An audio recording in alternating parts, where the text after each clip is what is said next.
live stream. Here we go. I'll play some music while this is going on. We must regard again the acquisition of whether it's sought or unsought.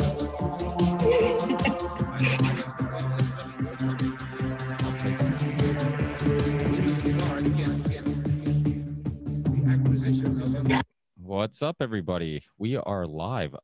Mike, do you see us? Not yet. You will. I'll let you know here in a few seconds. It usually takes a couple minutes. Yeah, like about 15 seconds. Yeah, well, it's funny because it popped up. There's 5 watching. I see the thing, but I don't know where. Are you on my YouTube channel, Mike? Oh, I'm on your YouTube channel, big time. Sounds provocative. What's up? What's this? Somebody wrote in the chat. It's definitely not for you, I don't think. But well, I guess it's recording, so we might as well get going. And yeah. We'll go on afterwards. Well, thanks guys for being with me. Another Union of the Unwanted, and today we have another special guest.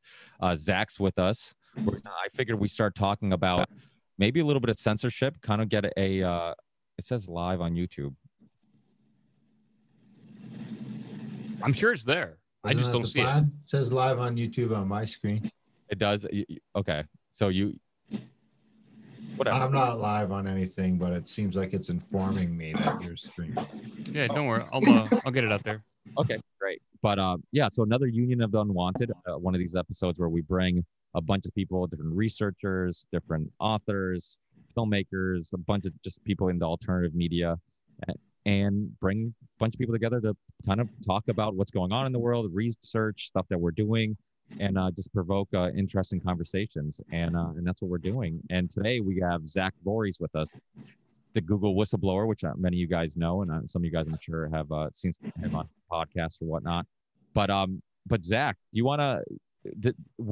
Let's start off with this, because one thing that I've thought about, because you were on my show a while ago, and I think a lot of people are starting to see this. Well, a lot of people they could see the censorship issue way before everybody sees it now, because anybody who's in the alternative medicine world, like, it almost seems like that was supercharged in regards to like Twitter, Facebook, Netflix, Amazon. That was the stuff that they seem to be censoring the most. People in the vaccine movement, you could see that, like, you know, it was getting harder and harder to find alternative researchers and people who in that realm give you a different perspective.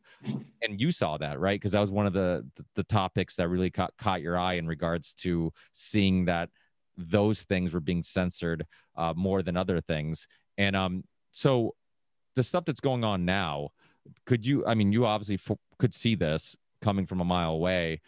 Is this happening the way you predicted it? Is this, do you have any opinions on how far you think this is going to go? And maybe. Yeah. So one of the big reasons why I blew the whistle was because I continuously saw that parents of vaccine injured children, you know, with autism and these other autoimmune conditions, were being censored. And it just seemed like it was like, well, you know, there's some side of the debates where you can see both sides, but there's no side that I want to be on where that side is censoring mothers with children that have autism. Like, what they have experienced qualifies them to, you know, talk out on a platform that's literally named, you know, YouTube. Looks like my video is kind of paused, so sorry about that. And so it was this censorship, you know, combined with all the other censorships, that sort of became the tipping point in my decision to disclose and blow the whistle on the whole damn thing. And, you know, there's like a revolution going on right now with decentralized media that bypasses the gatekeepers.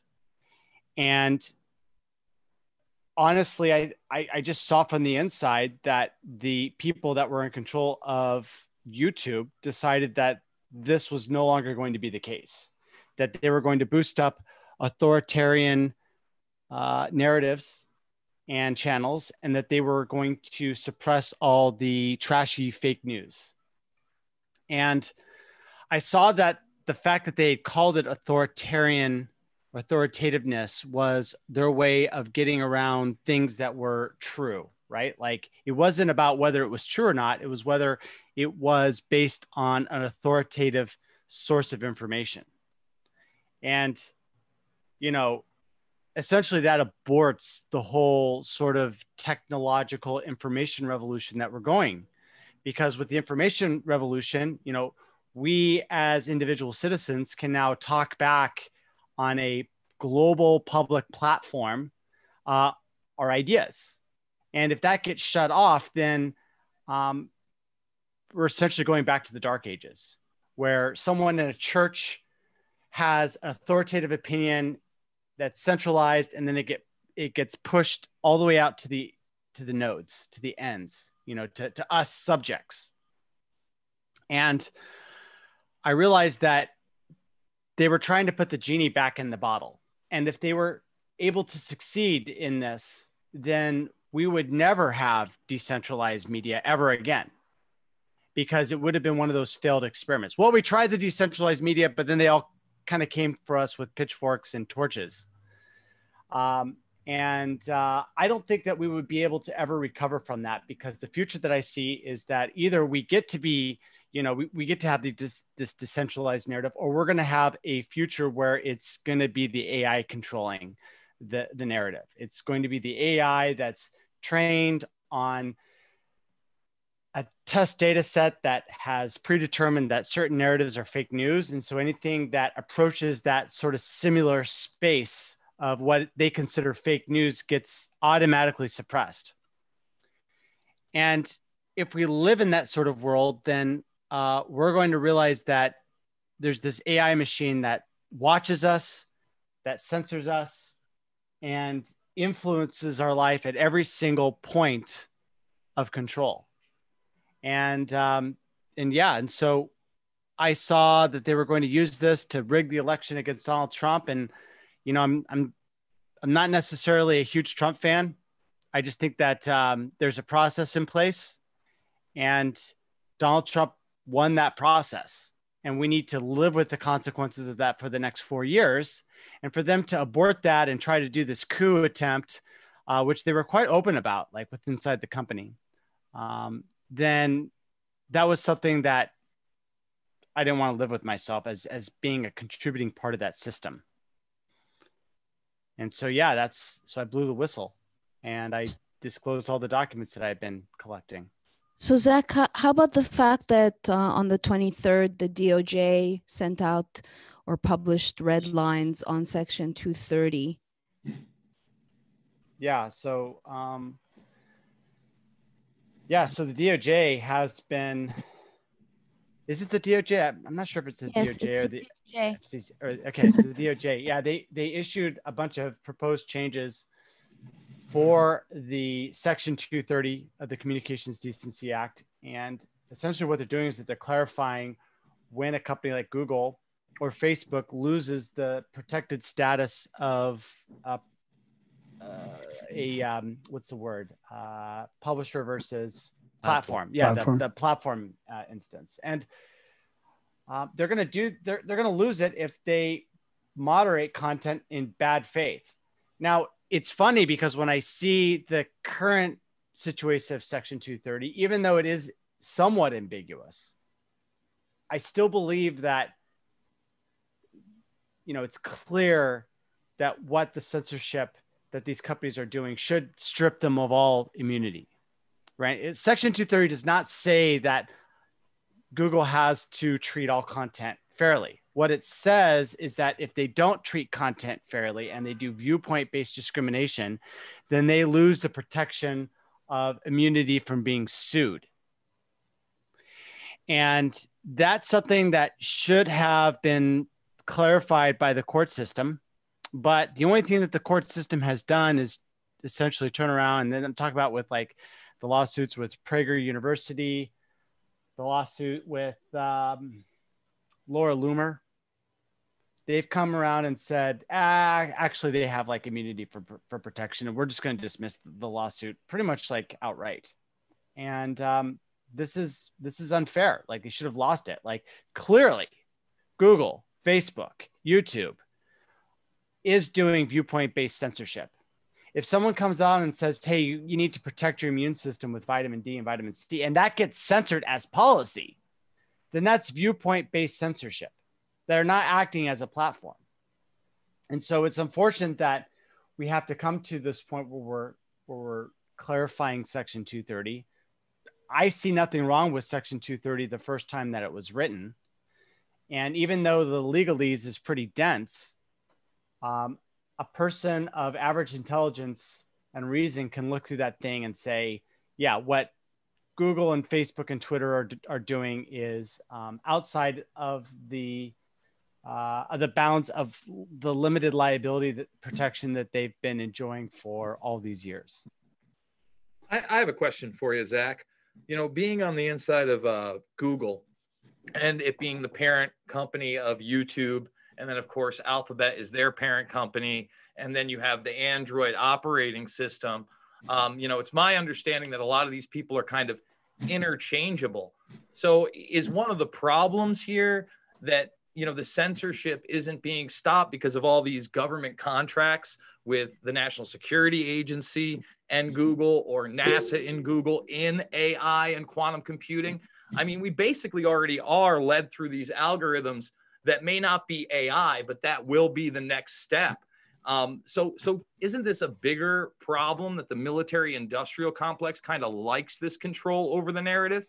Yeah, and I think that that's the trend that you see worldwide. Like, look at Russia, look at China, look at Europe. Which one of those countries has given more liberal values in the last 2 years with respect to social media? And the answer is zero. Right. They've all backtracked on their liberal values, and they've gone towards a more authoritative stance. And so it's not just a trend in the United States, it's following a global trend. Right. Well, I mean, from your experience also, I mean, who do you think is controlling this? Clearly, it's not the CEOs.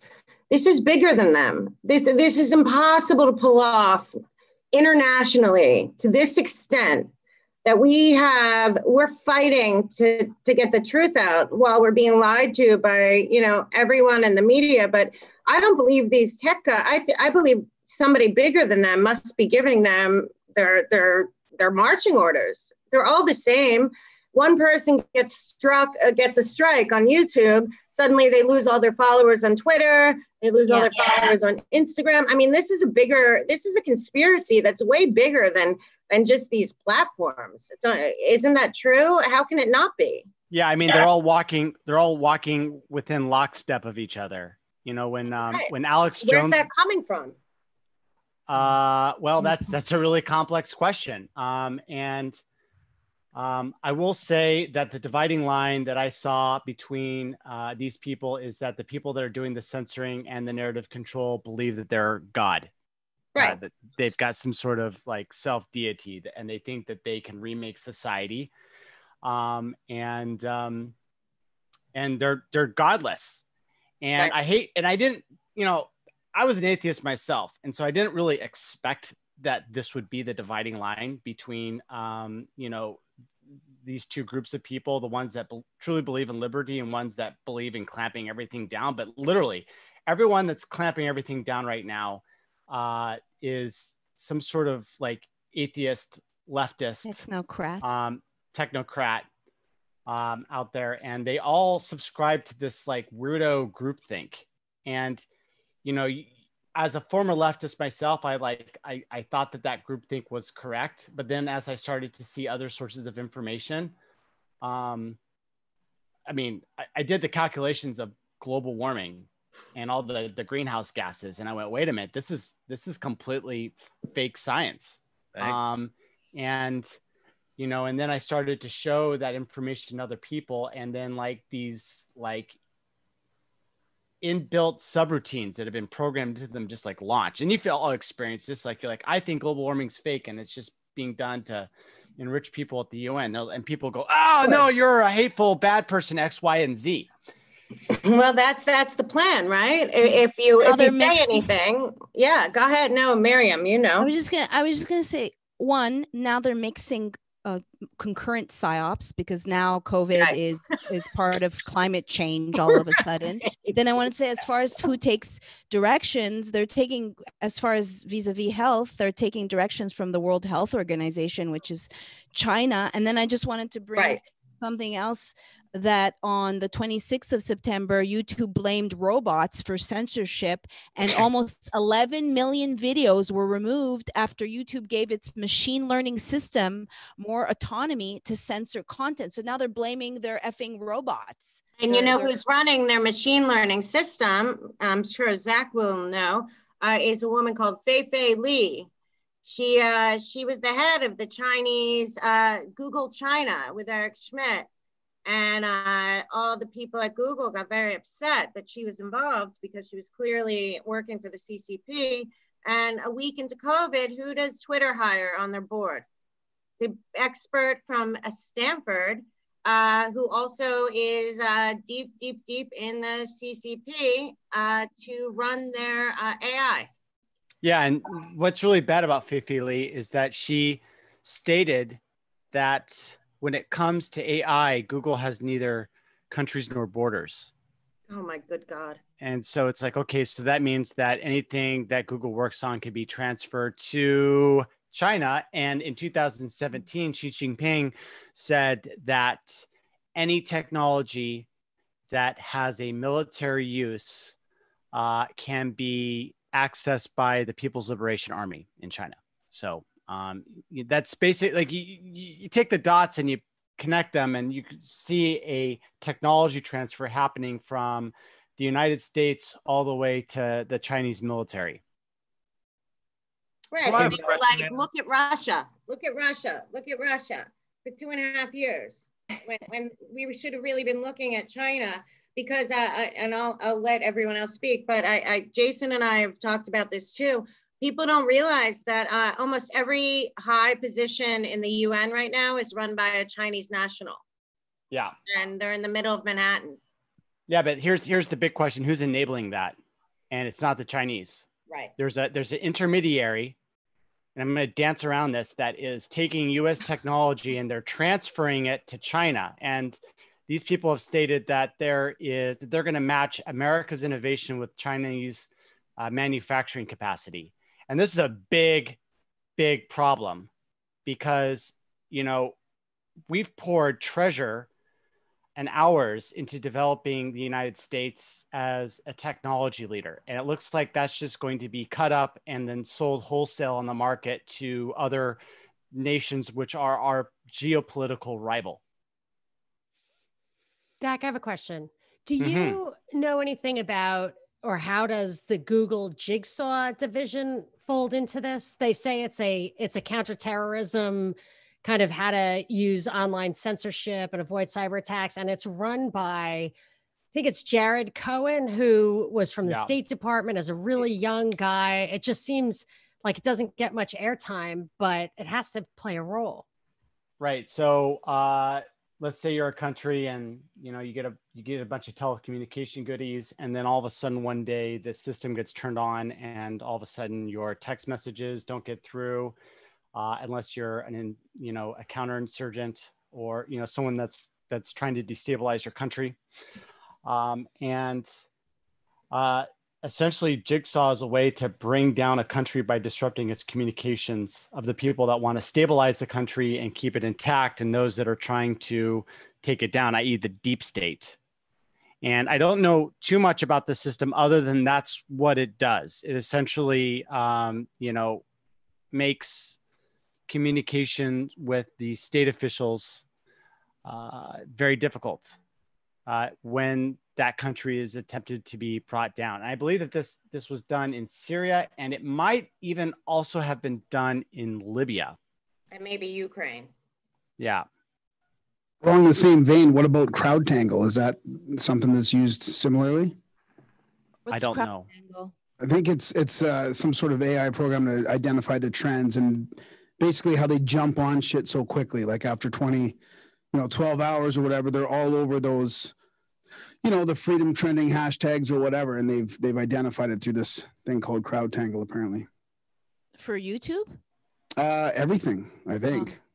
Twitter, YouTube, Instagram, whatever's trending that they don't want to trend.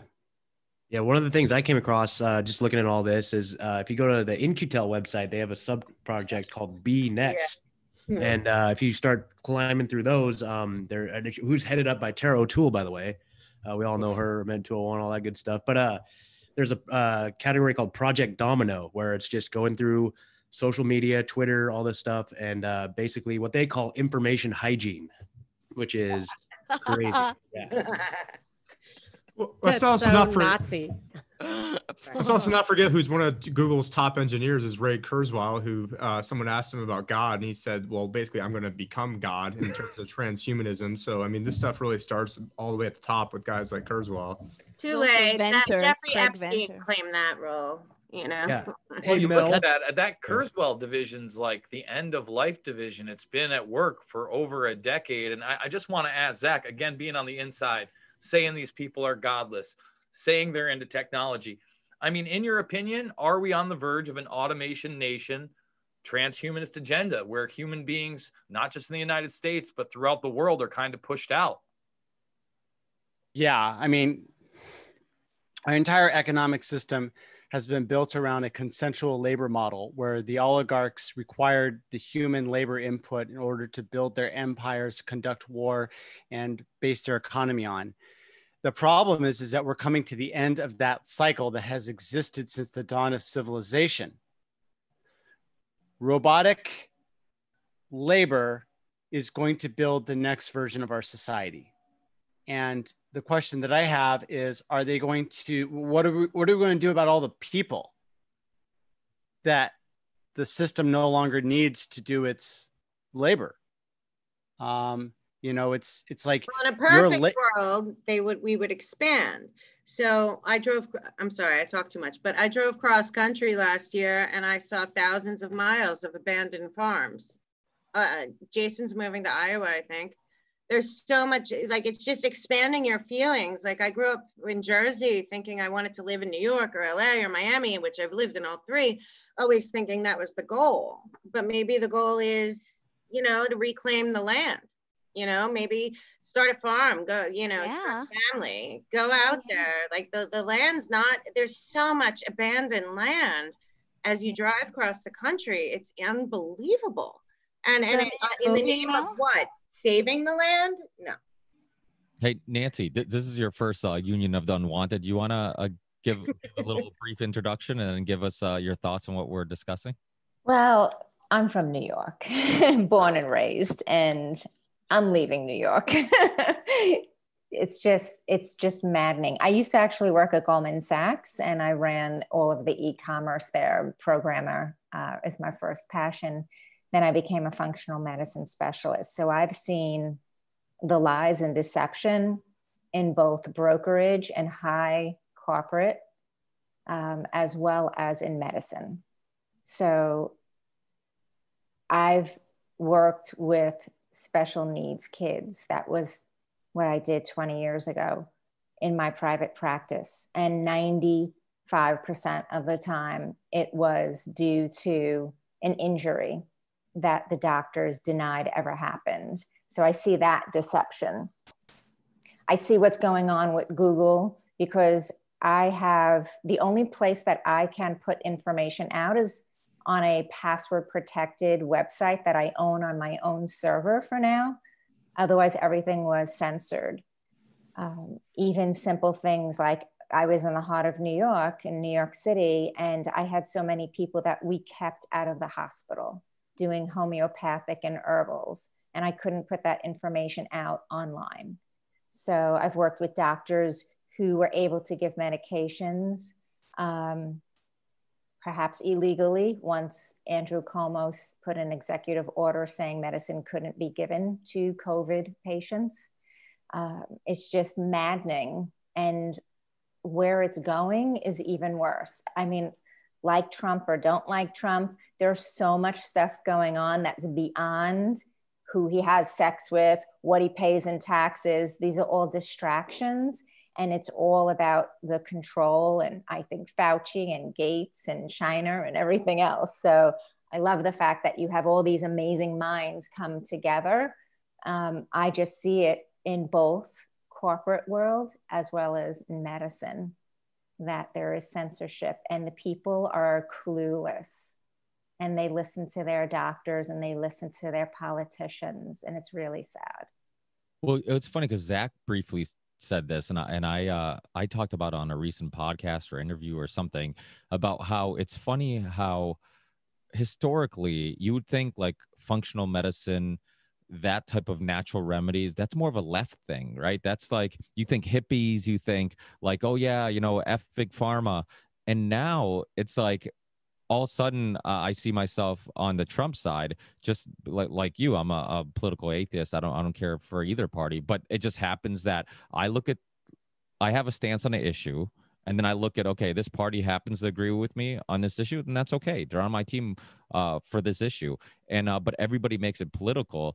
But it's hilarious because a lot of people on the left that are so anti-Trump, they don't realize they're going against a lot of things that they were for not too long ago in regards to natural remedies and anti-chemicals, anti-GMOs, and all these things that are now, weirdly enough, more on the right than on the left. So it is funny how things change like that. That's the 4D chess for you. Right. If I can say something in regards to, we attended a talk recently with Robert Kennedy Jr., and it was in Marin, which is, you know, I also identified as left and also functional medicine consultant. And someone in the audience asked, what happened to the Democratic Party? And Robert Kennedy Jr. said that around the Reagan era, shortly afterward, is when the left started. Up until then, they were taking money for elections only from labor unions and trial lawyers, and then they started taking money from big pharma, and that's when things went downhill as far as lobbyist money. Makes sense. Yeah, and they talked about this. I mean, Trump. This is the thing: is a lot of times you're like, okay, am I getting caught up in this? Like, you know, I'm getting tricked the same way that people who thought Obama was going to change things. Am I getting tricked with the Trump thing? But in some circumstances, you can make the argument that everybody says when they like a politician, like, this guy's different. But in this actual situation, he is slightly different. He is the only person who actually entertained the idea of vaccine safety and like kind of provoking thought in regards to talking about there could be some risks in getting vaccinated too early or too often. He brought it up during a debate. I know that, you know, he was in talks initially with Robert Kennedy Jr. And I think we talked about this on one of the recent podcasts, how Bill Gates, that clip of him saying, oh yeah, I talked to him and he was talking to me about his concerns, and I'm like, oh no, you're crazy, vaccines are safe and blah blah blah. So I mean, how many other presidents would kind of, I guess, even entertain that, you know? Right. Also, I worked for him. I don't know if you guys know that, and briefly, but my parents are down there and they live in Palm Beach. And I'll tell you something. The good thing about Trump is that he changes his mind.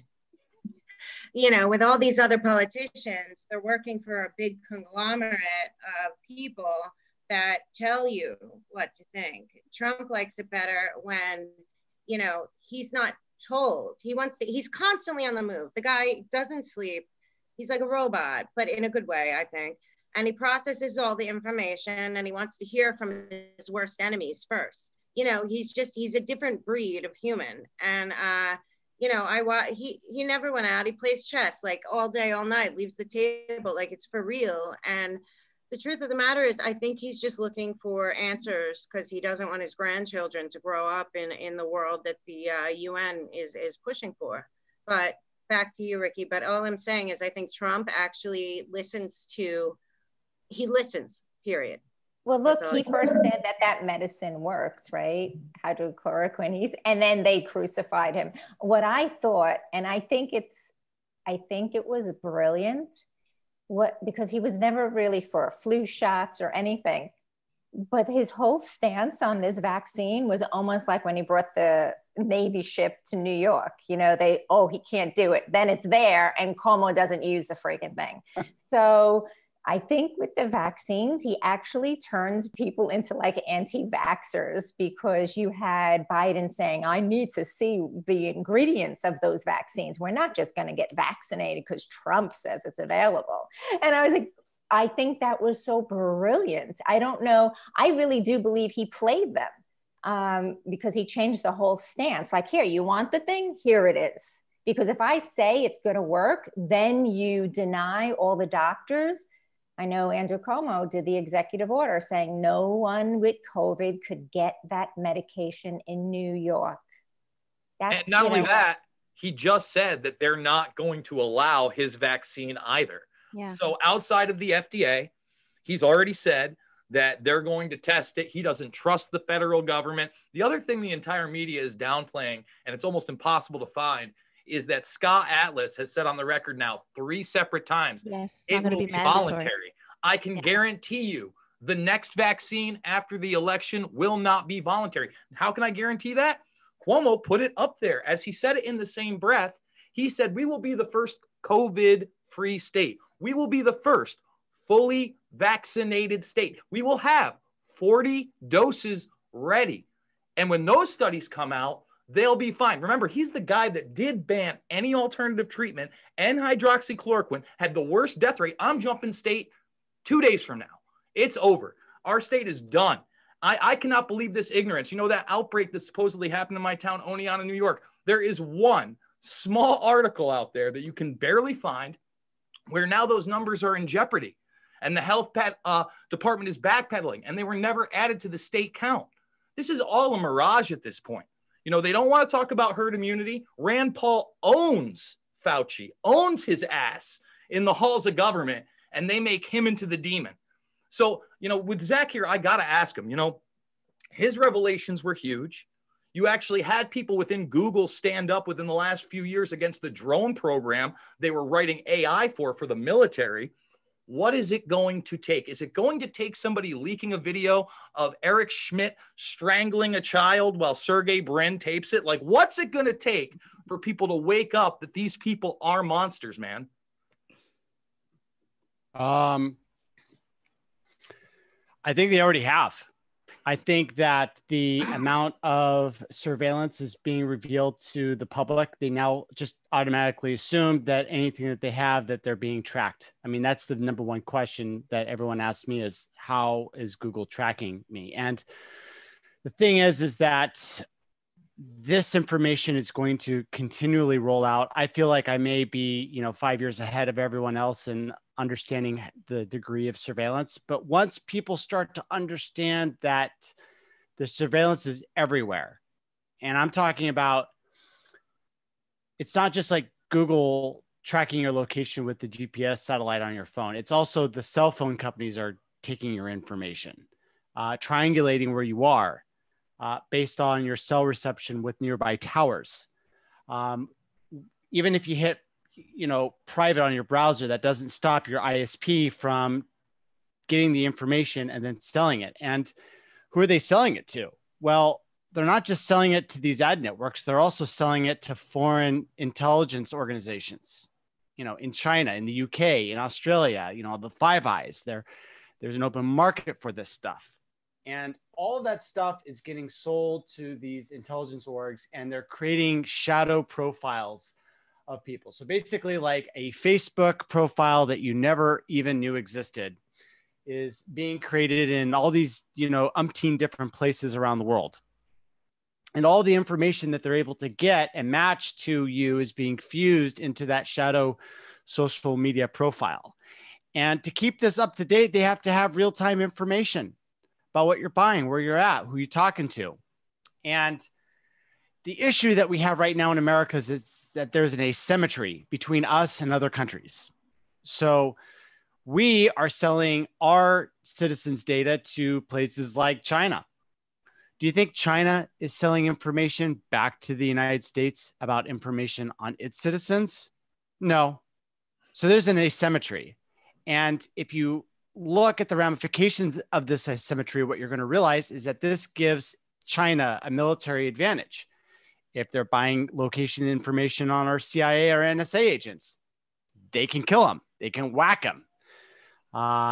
Pretty soon, we're going to have more drones out there in the streets. You can put a gun on this drone and it can come and it can like find your head and then like come like point blank range and then fire that one bullet into your head and splat. That's it. You're dead. That's a kill drone. Do you think that the United States military is going to allow this sort of real-time information that will power these kill drones in the United States if they don't have the symmetric ability to do it in these other countries? No.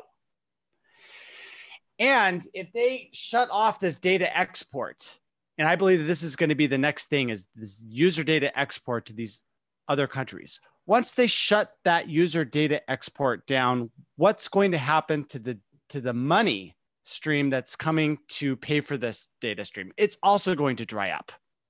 And so Google, Facebook, these big technological behemoths that are selling that data, that sweet data to Facebook, I'm sorry, to China, into the UK, into Israel, into Australia, and the whole Five Eyes, that's going to get shut off. And so is the revenue stream back. And this revenue stream is one of the big things that are powering our social media companies today. And so I believe that these tech companies are headed for a collapse in the future by essentially the weight of their own illegal activities. And so, but before we need to have that happen, we need to start educating the public. And I think there's going to be a push to start telling the people about how creepy this is, because it's really engaging content. When you tell people like, this is how Google is watching you, like people just click that like nobody's business. So as soon as the powers that be that run America decide that they want to start a campaign of driving fear into people, then you're going to start seeing this happen. And then, you know, you're going to know that the politics are going to be following close behind. Is it the private sector that's selling the information to China then? Yes. Is that the private sector kind of / U.S. government? Because it seems like the U.S. government has its tentacles into like all those companies you just named. So I mean, the West has always been kind of susceptible to countries that are more authoritarian and have the ability, because I mean, it's like the same thing as like Graham and I can't go to China and start buying up land or, you know, right, buying up resources or starting companies to compete or buying stocks in Chinese companies so that we can, you know, it just seems like another pillar that eventually they're going to use our freedom as just an excuse to why we're weaker than these other countries. I have to interject as a libertarian. Go ahead. I just am thinking that if you look at all the money we spent on defense over the years, technology, that so many of these countries basically get the stuff they use to their advantage from us and our kind of centralized government overspending on stuff that would not have emerged in a free market. And I feel like it's important to always look back and say, okay, what could we stop doing to make this scary thing go away, rather than they have an advantage because they're like overwhelmingly totalitarian. And I actually do think that, I don't really think that we have that kind of freedom from our government. I think that they're doing, an answer to like your original point about the public, is it public or private? I feel like it's, if you look at Google Sidewalks, for example, they're looking, I think in Canada, actually, it was supposed to be in Toronto. They're looking for a public-private partnership to kind of make a smart city where that kind of, what Zach's talking about, that kind of surveillance, that kind of location, stuff like that, it just like emanates from your interaction with the city itself. And I feel like this COVID, the Great Reset, all this stuff may come together to, and Trump wants to bring an infrastructure plan in, and it could play right into that stuff. So I think it's even a bigger picture than the nation states. Right. That well, it's happening in New York. I think they're using right. LA too. I think the U.S. uses the private sector as, you know, an excuse to step all over the Constitution and the money. They get the money from it. There's unlimited money. They can't fail, or they can just keep buying up competition. Right. I mean, also, what is InQtel? Zach, do you know a lot about InQtel? Why does our government have a hedge fund buying into a venture capital fund? Like, putting money into Google and Facebook. Right. I It's mean, both private, they public, but we're paying for it, right? yeah. I mean, they want to pump in money into the private sector to create these surveillance platforms. You know, it's DARPA, InQtel, these quasi-government entities that are funding a lot of this.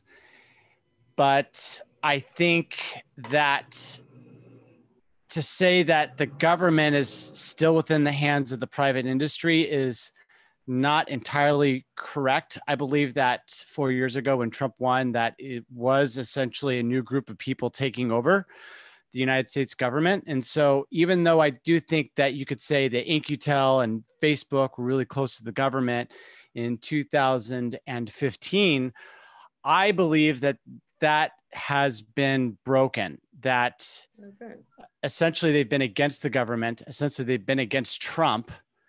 And the reason why they were against him is because he's not part of the group that helped build those companies.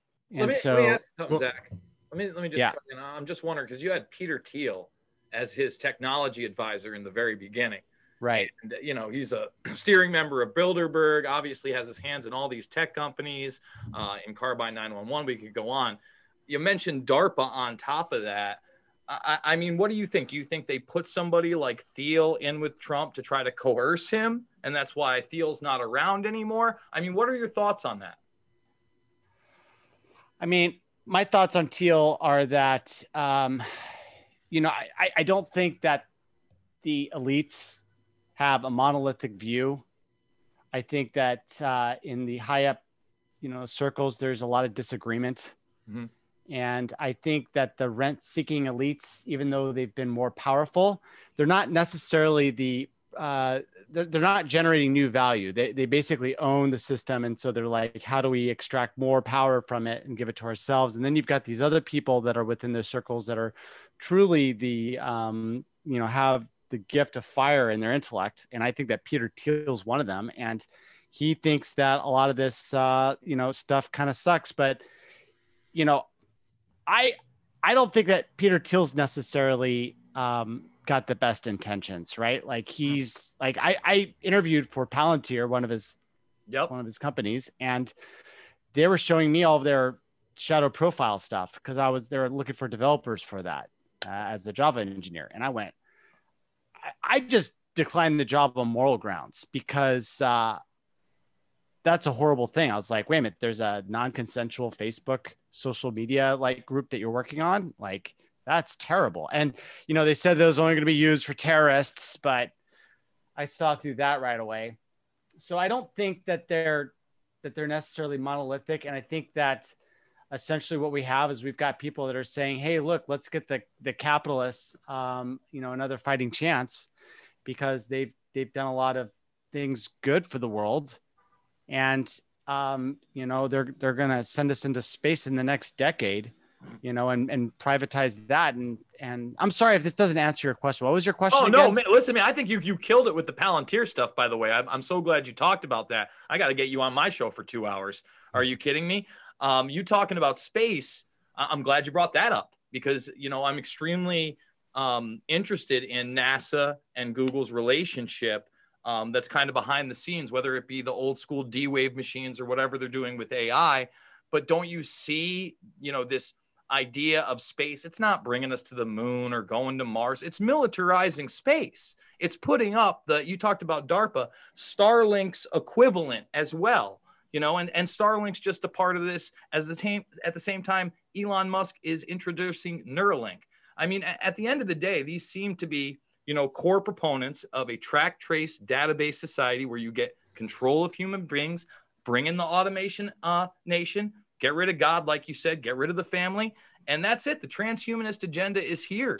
And when you talk about, you know, especially Google and NASA, I'd love to get your insight. Google and NASA. Yeah, Google and NASA. I thought it was really weird when Barack Obama decided to defund NASA and move everything to SpaceX, a private corporation that, you know, is going to take our money to develop stuff and then keep the technology and give it to whoever else wants to buy it. And I'm hoping that we'll be able to get NASA back, or, it looks like we're going to have a Space Force that's coming in. But what I really suspect is that we've got some sort of secret space program that's out there. And I believe that it's possible that there are certain types of propulsion systems similar to like the impossible EM drive. Yep, I know exactly what you're talking about, brother. I've been studying that physics, and it's real.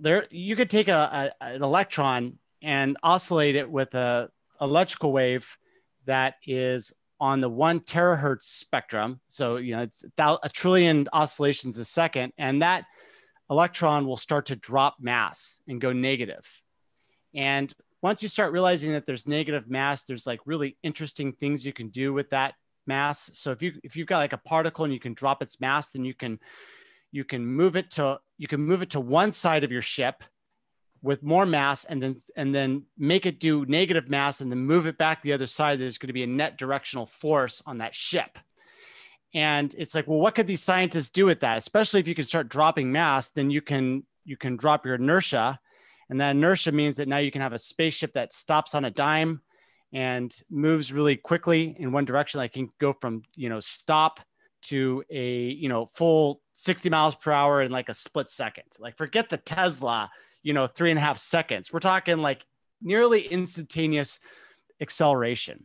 And I didn't believe in the conspiracy stuff or UFOs until I literally saw a UFO with my girlfriend in 2002, at the University of Oregon. When I was walking home, it was like dusk, and I looked up and I was like, God, what kind of star or planet is that? It was like really bright. And then all of a sudden it just goes poof, and it just like arcs, 15 degrees across the sky to the right, and then stops on a dime, and then does the same thing, except this time, like leaving the atmosphere, just like a streak of light just disappears. And I saw that and I went, what the heck was that? And later on, I was like, well, maybe that was a dream. Maybe I had it mistaken. And so I texted, my girlfriend from back then, and I said, hey, did we really saw that, right? She's like, oh yeah, we really saw that. I don't know what it was, and it was really scary. And so this is when I started to think about like, well, maybe there's some evidence here for this, because if these electrogravitic drives exist, then there's going to be some sort of like associated information that I can find. And oh my God, there's so many patents, that display this, that talk about this negative mass. And it goes back to this guy named Maxwell. And, when I review some of these videos on these UFO tech sites, they're like, yeah, Maxwell's equations are all truncated. And if you look at what the full equations are, then you'll actually see that the density of space itself, the ether density, can contract or expand. And then you look at these patterns, it turns out that they're all essentially riding a wave of ether density that's increasing behind them based on their manipulation of this electromagnetic field. And so it's like, and then that ties back into the negative mass of the electron that is observed when you use a 1 terahertz electrical field. And it's just like, oh my God. Okay. So there's a container for all of these really advanced electrogravitic drives to exist. And if that's the case, then, free energy is also on the table. And so I think what's going to happen in the future is that, not only are we getting like a disclosure on a whole bunch of stuff, like you've heard about Epstein. And I think that's just the tip of the iceberg. I think that what's also possible is that there's some sort of free energy, electrogravitic, hypersonic space propulsion that has been in use for essentially the last 5 decades. And that's going to be revealed to the public over the next decade. So do you think that Trump, the same way you mentioned that there was a broken connection between Trump's administration and big tech, do you think that same thing is happening with the race to disclosure from the deep state? I mean, I really think there's different deep state factions here trying to get ahead of disclosure of real UFOs and technology. Yeah, I mean, at this point, I think that Trump's got control of YouTube and Google. And essentially, they're all participating in a constructed dialectic. I think there was a time when Google was really trying to do the coup. I think that the people that lost the 2016 election thought that they could possibly get Trump out of there and undo the things that he was doing. But I really think that in 2017, that was the end of the whole thing with the Las Vegas massacre that happened. For those of you that follow it, looks like that was a failed assassination attempt on MBS, who was there that week, believe it or not, and had the whole top floor of the Mandalay Bay where the shooting took place rented out, interestingly enough. And so as an insider, I follow QAnon. And so I fully expected that in 3 days, all the QAnon accounts would be wiped off of YouTube. And so every single day I was sitting on there doing a search on Google's internal search engine, is this the day that the leftists are going to figure out about this QAnon thing that's happening and they're going to get rid of it? Day after day after day, I saw nothing until one day I did see something. And there was a bug report that got generated and it said, hey, there's this Q account. They're doing fake news. We need to get rid of it. And then it was like, comment as they were implementing that censorship. And then at the last hour before the censorship would have taken place, someone jumped on that wasn't part of the comment thread. And they stated, there's been a policy decision change and we're going to let this account stay up. Wow. And I went, who made that decision? And who came from somewhere? So, if QAnon was really something that the deep state was against and having this war at this point, then it would just all be gone. We wouldn't even be able to hear about it. The links would not work when you put it in your Facebook Messenger, and no one would report on this. That's what I think would be happening if it was, if the deep state was really in a fight against Trump. At this point, the only thing that I can see is that Trump is basically holding the puppet strings, or the people that are controlling Trump are holding the puppet strings of both the left and the right now. And let's face it, if the left wanted to win, they would have put Bernie Sanders in charge, right? You got Biden, okay? Creepy Biden that wrote and authored the prison pipeline with his super predator laws. You've got Kamala Harris, who put them away into prison. Kamala. That's the people that are running on the left. There's no way that the left is really putting up a real fight. In fact, I'm going to lose money because I put bets on the prediction market that Biden was going to be swapped out. And if Biden isn't going to be swapped out before November 1st, then the whole thing is controlled by the guys that control Trump. We're in a false dialectic and all this stuff is fake. And the predetermined thing is that Trump's going to get the next 4 years as the next president of the United States. I agree. Well, that's despite them trying to do their corruption with the mail-in voting. Yeah. Well, I mean, that's all smokescreen, though. I think there's no, well, my opinion anyway, is that there is no left and right. It's just, a giant smokescreen so that in the background, the oligarchs can just fucking do whatever they want. So, well, to create divide and conquer also. Yeah. So they keep us fighting about COVID and mail in this and abortion that and masks and fucking you name it.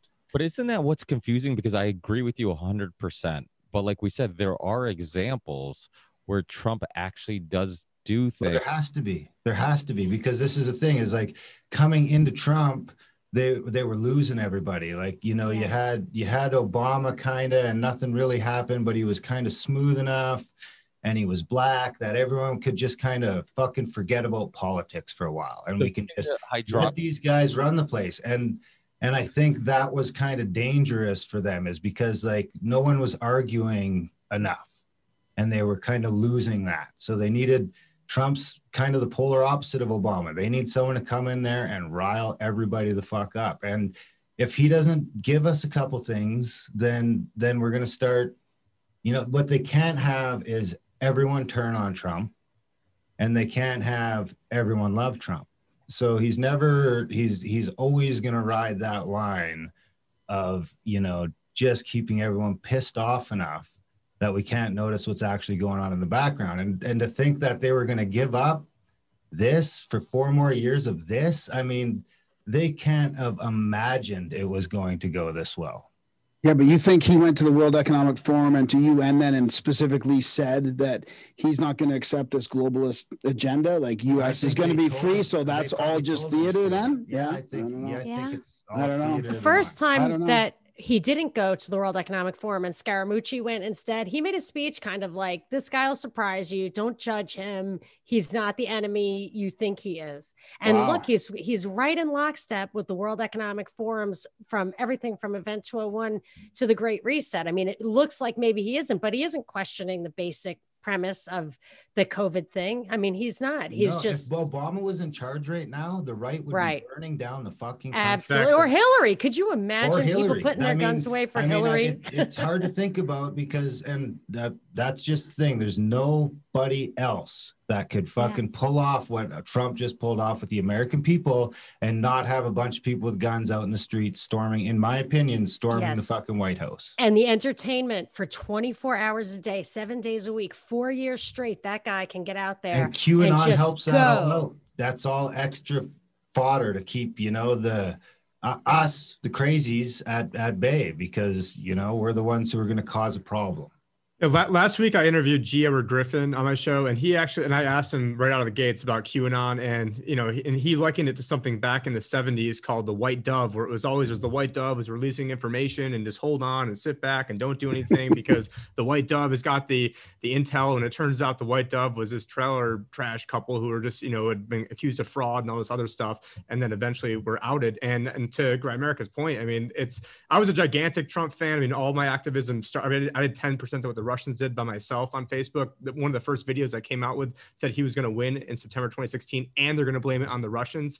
And so I had that. And so this time, I think I think they're going to steal it. And obviously it's going to be, they're going to do everything because Biden is just a puppet. We all know that. But with Trump, he's able to get stuff through that no one else can get through, to a lot of the other commenters' points. And my big thing, I came in through the Ron Paul revolution and end the Fed. I mean, the Federal Reserve has now doubled in size. We've taken a third of all mortgages are now on the Fed's balance sheet. All the corporate bond, not all the corporate bonds, but a lot of the corporate bonds are now on the Fed's balance sheet. Even junk bonds, they're levered up 7 to 1. This is a corporate basically bank bailout. And then, and somebody was talking about, whether this is the government doing it or private companies. Well, they're so intermixed right now. The former head of the NSA, Keith Alexander, is now at Amazon. And then they came out with their new connected bike called Echelon. And Echelon is a secret code name for the Five Eyes surveillance program, where maybe it's not the U.S. government or NSA spying on us, but we get the data from the UK or New Zealand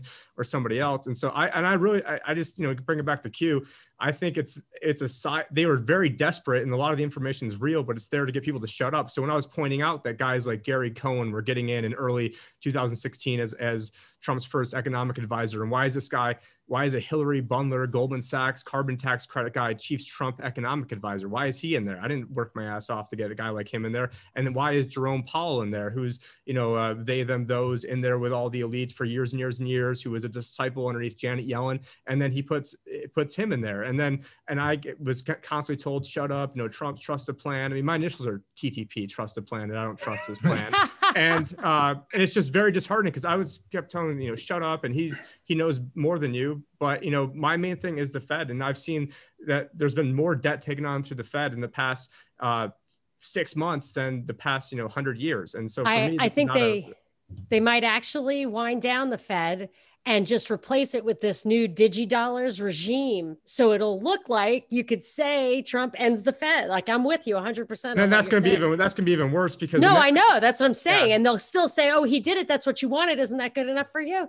And you forgot Wilbur Ross, who was the Rothschild guy. He's in his administration. And the very first Maxine Waters $1,200 bank or stimulus program was actually, if you read the bill, was actually meant to be a digital dollar through the Federal Reserve.now account. You also had the former Coinbase, I think it was either CTO or one of the top Coinbase, which is the largest U.S. cryptocurrency exchange, is now the head of the Office of control our currency went in place April 1st of this past year. And so, I mean, they're getting all the pieces in place, and they're eventually going to make it where you can't, travel unless you get the vaccine, because it's going to be tied through social credit and social engineering. And I also moved out of New York, so I guess we can join the Union of the Former New Yorkers panel over here. But as they drive people into take all their retirement money away with the volatility in the market, destroy businesses, take their jobs away, those digidollars aren't just going to be so that you can get on a plane.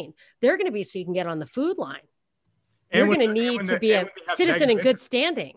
And when they have negative interest rates, they can siphon the money directly out from your bank account. So instead of having a bank bail-in, which if you go back to 2014, the former vice chairman of the Fed, Stanley Fischer, who is an Israeli citizen, former Bank of Israel chairman, just pointing that out, that he said that he in one of the speeches in Stockholm, Sweden, was talking about having bail-ins, which is where they give you a haircut. But I think what they've realized is that just taking your money is too brazen, that what they'd rather do is just inflate it away through inflation. But to a lot of people's points here, how we're able to pay for this is we are currently the world reserve currency, and that is probably not going to last forever. It's definitely not going to last forever. And it's probably not even going to last another, 15, 20 years at this rate. And we're just, getting the noose tighter around our necks.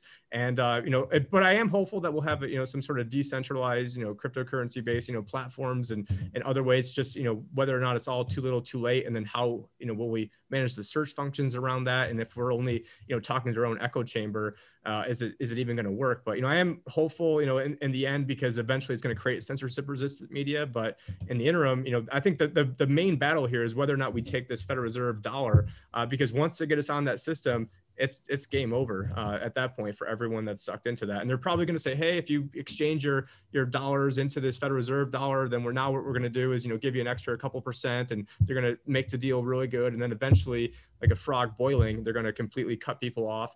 And, and we've all been talking with each other. So I'm sure we're all going to be on the contact tracing list of, hey, you spoke to any one of these thought criminals, so you're banned. The IMF said there would be an exchange rate with cash for the digidollar, an exchange rate with cash, so that your that's cash all is part of the worth, special, right?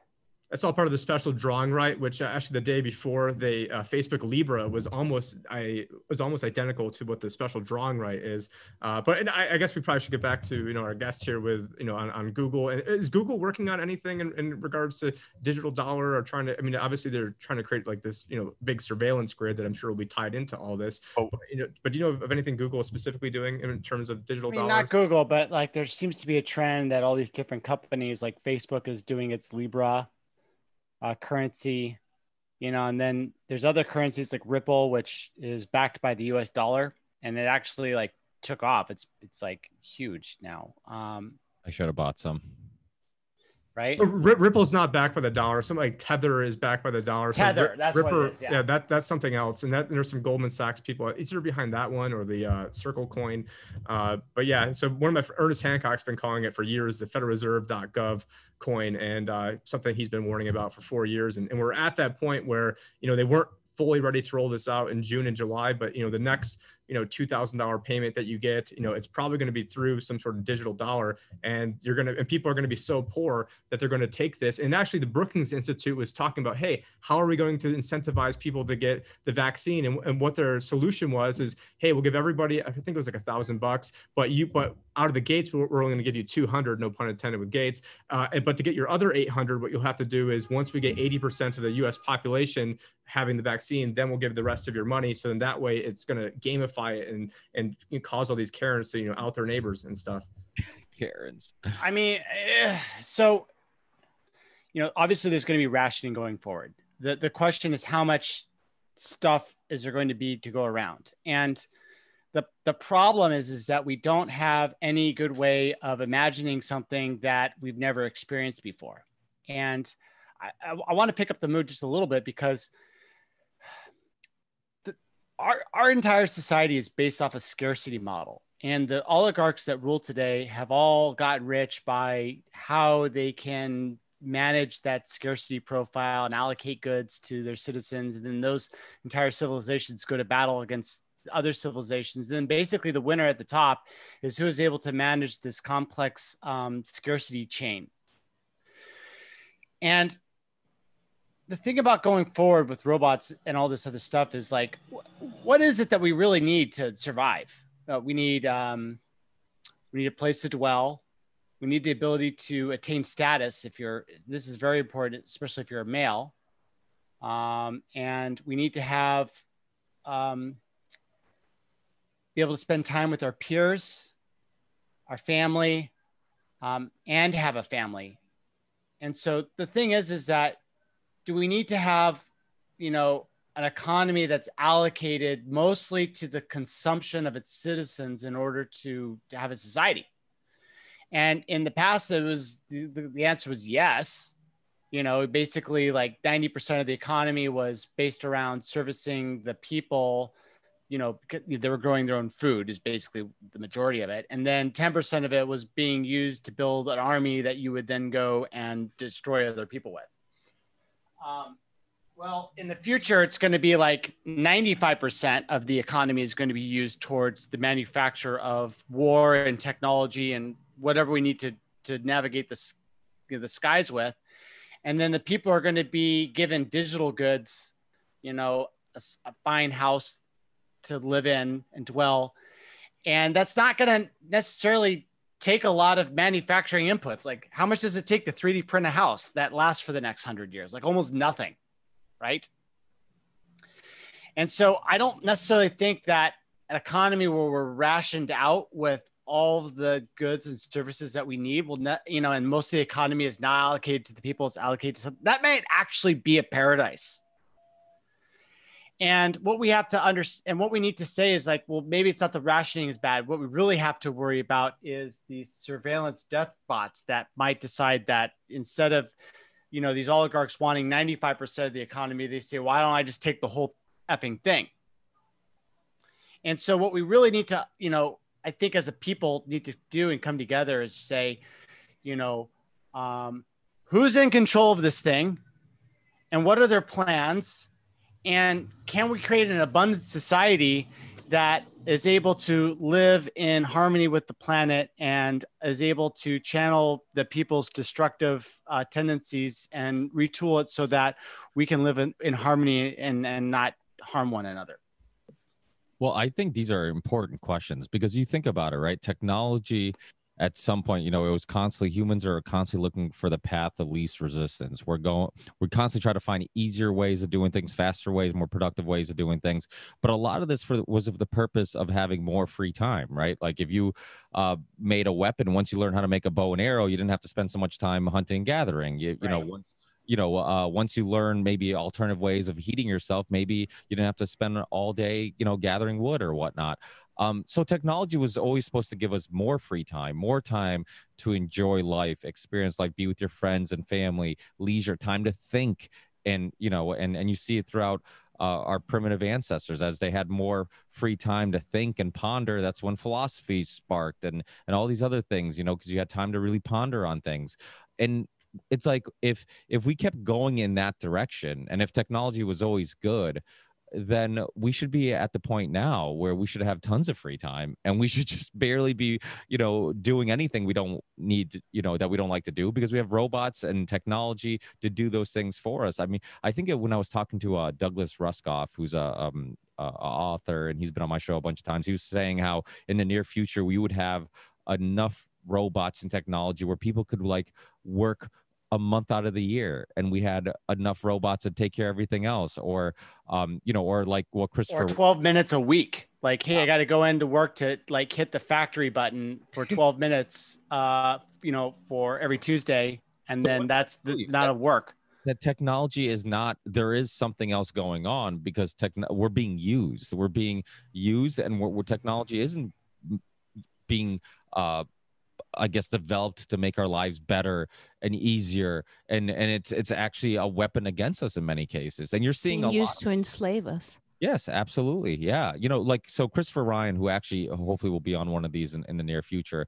I'm a huge fan of his, and he's been on my show in the past, and he has this new book called Civilized to Death. And it really kind of sparks this conversation of like, okay, what's progress, right? This is one of the things I talk to him about. And I'm a huge fan of like this idea. Like we keep thinking like, oh, we're evolving. We have better material things. We have more of this, more of that, you know, but yet we're more unhappy. We're self-medicating with more pills and alcohol and less time with our friends and family. We're doing things that are less fulfilling. So it's like, well, we have to ask, what the fuck is progress, right? Maybe we should take a step back. And I think that's why you look at the Grimerica guys, they talk about this, you know, they're spending more time in nature, spending more time, you know, just doing things that are more peaceful. And I think people are going that way because we're seeing how much it's necessary. Like the further we get away from those things that actually make us happy, the things that are actually important, the more we realize, like, holy shit, like those things are actually what made me happy. You know, all this super stimulating social media and I mean, I don't know about you guys, but I struggle to watch a documentary these days, which I did a lot of my research and learning from documentaries back in the day, because 2 seconds in, I'm like, oh, you know, let me look at my phone. You know, Yeah. it's and I don't want to admit that I do that because I want to, you know, I You're want not the only one, Ricky. you know, so it's just so we have to think like, and I remember Dr. Christopher Ryan saying this. He's like, when you look at the winners, right? So if the winners are, you know, in our economy or in our civilization, our society, we've decided that a lot of times when we look at winners in this world, we think financial gain, right? So, but if those guys who have the most financial wealth and material things, you know, we look at them like, oh my God, they're succeeding, they're the winners. If they're the most depressed, unhappy, miserable fucking people with kids who are on drugs or, you know, suicidal because, you know, their parents are too busy, I guess, pursuing a career instead of parenting, you know, focus on some job that gives them material wealth instead of the most important job, which is nurturing your kids and being a parent. Then if they're unhappy, then who the fuck's the winners? Like, this whole game is ridiculous and we have to rethink this whole thing. So these bigger questions like Zach is bringing up, I think is super important. Anybody want to add to, you know, whatever the It hell just reminds me of my days on the trading floor at Goldman Sachs. I worked for Mike Matera, and the guy died of brain aneurysm. I mean, he had his own helicopter. He would fly in from Stamford, Connecticut. You know, he was so powerful, and he was so miserable, the poor man. And, you know, like, even there's so many people that I see that are coming in at younger and younger ages, and they have anxiety. And they have, like, from families that have such financial wealth, and they're so poor inside. And, you know, like, and then I see even in my own neighborhood when parents are walking their 2-year-old and the mom is flipping through her phone. I'm like, put the phone down and be with your kid. They're not going to be two forever. But like getting out in nature, we take a walk every night with my sons and we just go without our phones. Because you know what? That's the way it used to be.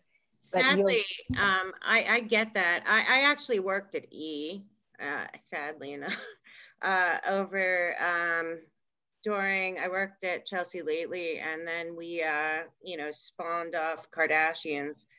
And I saw it happening. I mean, you know, the whole, you know, focus on the money, focus on the wealth, focus on everything that doesn't matter, you know, berate anyone who's, you know, struggling.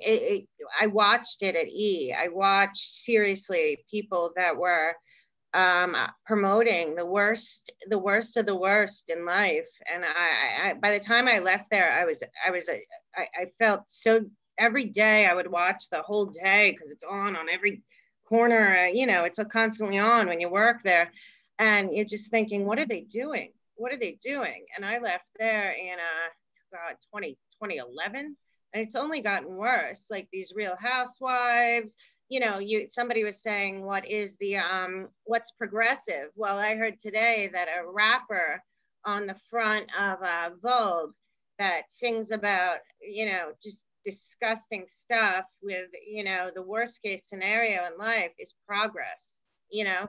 And I'm thinking, oh my God, you know, that's what they've been selling, is that everything that doesn't matter, everything that doesn't is glamorous, everything, you know, it's an upside down dynamic. And I look back at like all the years that I worked out there, and I think, oh my God, you know, I thought, you know, as I saw it happening, you know, the whole first like the Kardashians, then the spinoffs, then the spinoffs. But then I also go back to when I was in college and, you know, all the gangster rap and all of that. And I look back and I think like, of course we're here. I mean, if they didn't get them in Common Core or, you know, when they changed all the education and they were getting us in pop culture. And, you know, it's not a surprise that now, you know, people shoot people for, you know, a pair of sneakers. And you know, people think that, you know, having money, and because we've been told that, and everything that they've glorified in the culture that is, you know, taken over, I believe, on purpose, is everything that doesn't matter.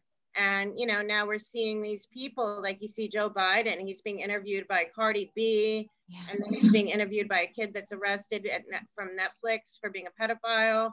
And, you know, and it's like, it's just embarrassing at this point. Like I like my family, you know. I'm like at a point where I haven't even turned on the TV in weeks. I can't. It's just like so disturbing. And I feel like we played a part, but I wasn't really paying attention. You know, I was just doing my job. But that's what's the key there is Mel is self-awareness. Do we teach that? Do we teach self-awareness to be able to come to that realization? No, but their issue is they're scared of self-awareness. The issue is if you are self-aware and you look inside and you take personal responsibility, then you're never going to follow their path. These people that are marching, and you know, they're the brown shirts of the old days of every revolution where it was, you know, basically Marxist, is there's no God. The God is the movement, and the movement is about getting away from God, family, religion, everything. And they don't lie about it. I mean, the UN is actually, you know, at the end of the day, it's run by the Lucis Trust. It's a real story. It's not a joke. And people have to start realizing that entertainment has been telling us for way too long that, you know, everything that is important has to do with buying cars and shoes and phones. And that's why these, you know, they raised a generation of warriors that care nothing about humanity and life and family. And, you know, I think there's a big turn going on, but I do look back at my years at E and I think, oh my God, I was a part of this. I really was. I mean, you know, I wasn't paying attention because I was working 16 hours a day. But now looking at it, I'm very embarrassed that I ever had anything to do with promoting a culture that's basically a bunch of sociopaths. You know, I want mine and I'm going to get it no matter what. And then I'm going to drive around in my car and I'm going to look like I have money. And then that somehow equals happiness. And it's the opposite.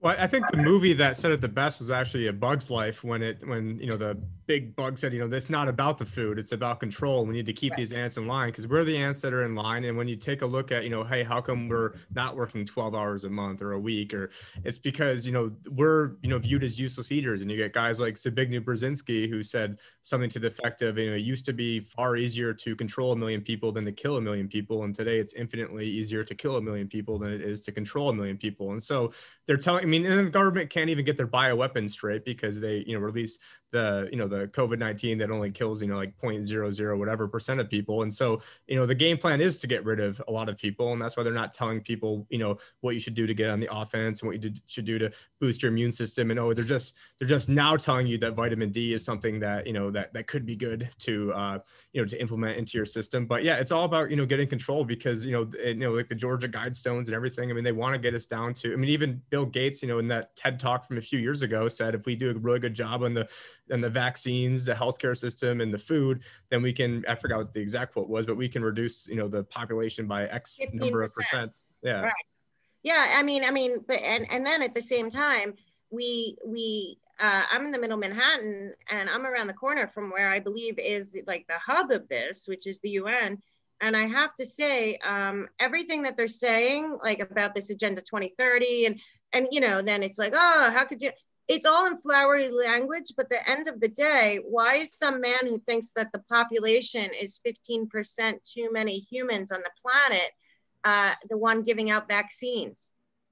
You know, there's a real cognitive dissonance in believing that Bill Gates is trying to save people. And, you know, I'm a big fan of ending the UN and also all of their subsidiaries, because if you look back and you do the research, their whole goal was no different than their goal when they started World War II. It's the same players. It's the same players.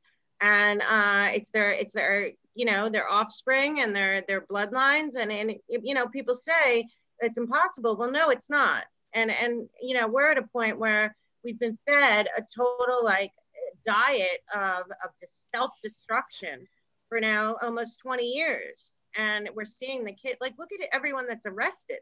Like, look at us, okay? There's everyone on the screen. And then look at the arrest photos of all the people from Antifa. There's a real difference. Something happened, like something is going on. They are more like soldiers of a cause. They're gone. They're pod people. They're vacated. Right. Well, I mean, there's a lot of talk about, you know, something like, you know, Agenda 2020 and Agenda 2030. But, you know, one of the real things is, you know, I think it's Project 2045. It's 2045.com, where essentially the elite think that by 2045, we're going to create these avatars of ourselves, where we're just going to be sitting in some, you know, liquid solution, and there's going to be an avatar that lives forever. But the thing is, that's not going to be available to everybody. And so you need to kill off the people that can't afford it and just keep enough people around to kind of maintain the basic systems. But it's all about all the trans rights are all about transhumanism, not, you know, some, you know, guy, you know, trying to set a record for, you know, girls, you know, swimming or running or something. But hey, TruthZilla, you guys want to jump in? And then also, let's hear from Tim James before. Yeah, Tim, go for it, dude. Wow, there's a lot to talk about here. You know, one thing that you guys were talking about earlier was money. You know, and money being the theme was kind of the root of all evil. I went through that. I was like focused on money. I went through a detox physically, and that opened up the spiritual channels to me. And then I didn't want money at all. I just wanted to live in a desert. And then I watched my resources go down. And then it's like, it is a valid form of abundance. So I just want the people listening to understand that money is not evil. It's who's handling it. Okay. It is a valid form of abundance in this time period in our human history, but it's only one form of abundance. And when we make money the only form of abundance, we're actually locking and closing all of the other doors in which abundance can come to you, be it money or somebody gifting you something or somebody synchronistically coming into your life at the right place at the right time to make your life work. You know, you have your career and you have spirituality and you have relationships and you have your health. These are all other forms of abundance. And so I just wanted to get that clear, because if I just don't want people to think that like, well, money's a bad thing. It's just who's behind it. So I wanted to comment on that. That's, For sure, that's man. definite. And you know what? Sometimes you don't, if you're really smart with your money, and I don't think anyone teaches, they should teach this to the kids and even the parents for that matter. If you're really smart with your money, you'll know how to live very comfortably.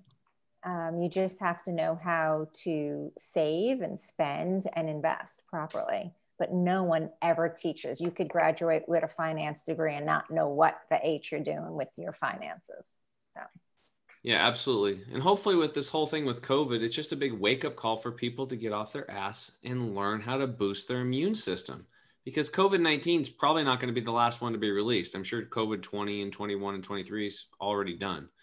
So it's probably going to get worse as far as the stuff they're going to throw at you. So the question is how strong is your immune system, and what are you going to do about it right now to boost that immune system? And it's all about getting back to nature, guys. That's what it's always been about. Like, the more we're disconnected from nature, the ecosystem, your immune system is not going to work as well. When you remove your body from the contact of the earth, you're losing that life force, that connective energy of grounding. There's movies on it, the movie Grounded and the Earthing movie. People should check that out. You'll be blown away. It's just as important as air and water, and nobody's talking about this kind of stuff. You need to be grounded. I'm grounded right now. I'm touching a grounding wire that goes out. I sleep on things that ground me. It reduces inflammation in the body and boosts the immune system. I mean, I could say since coming back, I spent 6 months in the jungle, and I feel like I kind of like stored some juju to be able to come back into the city. But I mean, that's what my messaging was for the past. We are disconnected from nature, and to wake up and like was not missing any food, had organic food, have fresh water, grounding every single day, seeing insects I've never seen before. I mean, that is where it's at. Yeah, sure. you were boosting your immune system because you were outside. You were bringing all these natural bacteria. They call them probiotics. They sell them in bottles, but that are naturally inherent in the soil and your human gut biome, which is one of parts of the immune system. It's the gut biome, not just the innate and the adaptive part of the immune system, which is what Fauci's model is, that 100-year-old system. It also talks about the gut bacteria, the brain, and the interferon system that says that our body desires and wants viruses and bacteria so that it can create antibodies for a lifetime and make us 1,000 times stronger every time we come into we have contact more with those things. bacteria than human cells. And that's where it's at. And we have a virome, Fauci. But at the same time, I was just going to say, here on the West Coast, I mean, they've burned up half of our coast here. So the nature's getting destroyed. And I kind of feel like that's the agenda, is to move us all into these smart cities like we've been talking. I mean, human settlement zones. Yeah, human settlement zones. I think I would love to be in nature, but there's not much to go see right now, Where are you? Just we're in Oregon. Yep. Oh boy. Just on the vaccine thing though that you brought up there too, I just wanted to touch base that we should be waking up and taking care of our bodies. But I just had a conversation with someone yesterday that they just went and got their flu shots, and they've just been doubling down on this flu shots because of COVID. People are buying right into this. But I just pointed out it makes to them, you 36 times more vulnerable for it. That's exactly what I said to them. To be fair, it was my parents. I just said to my parents, I said, what are you guys doing? I mean, I said the 36%. I sent them a link to an article that showed it, but to them, when they're only getting the other side of this thing. We're kind of a small group. In some ways, I feel like I just listened to Dean's podcast and I got a little bit depressed, like thinking, we're kind of talking to ourselves. And, I worry that, their side there's so many people that are buying into this agenda that, I think the opposite's actually happening. Yeah. I just read an article today that 1 in 3 parents are not giving their kids the flu vaccine.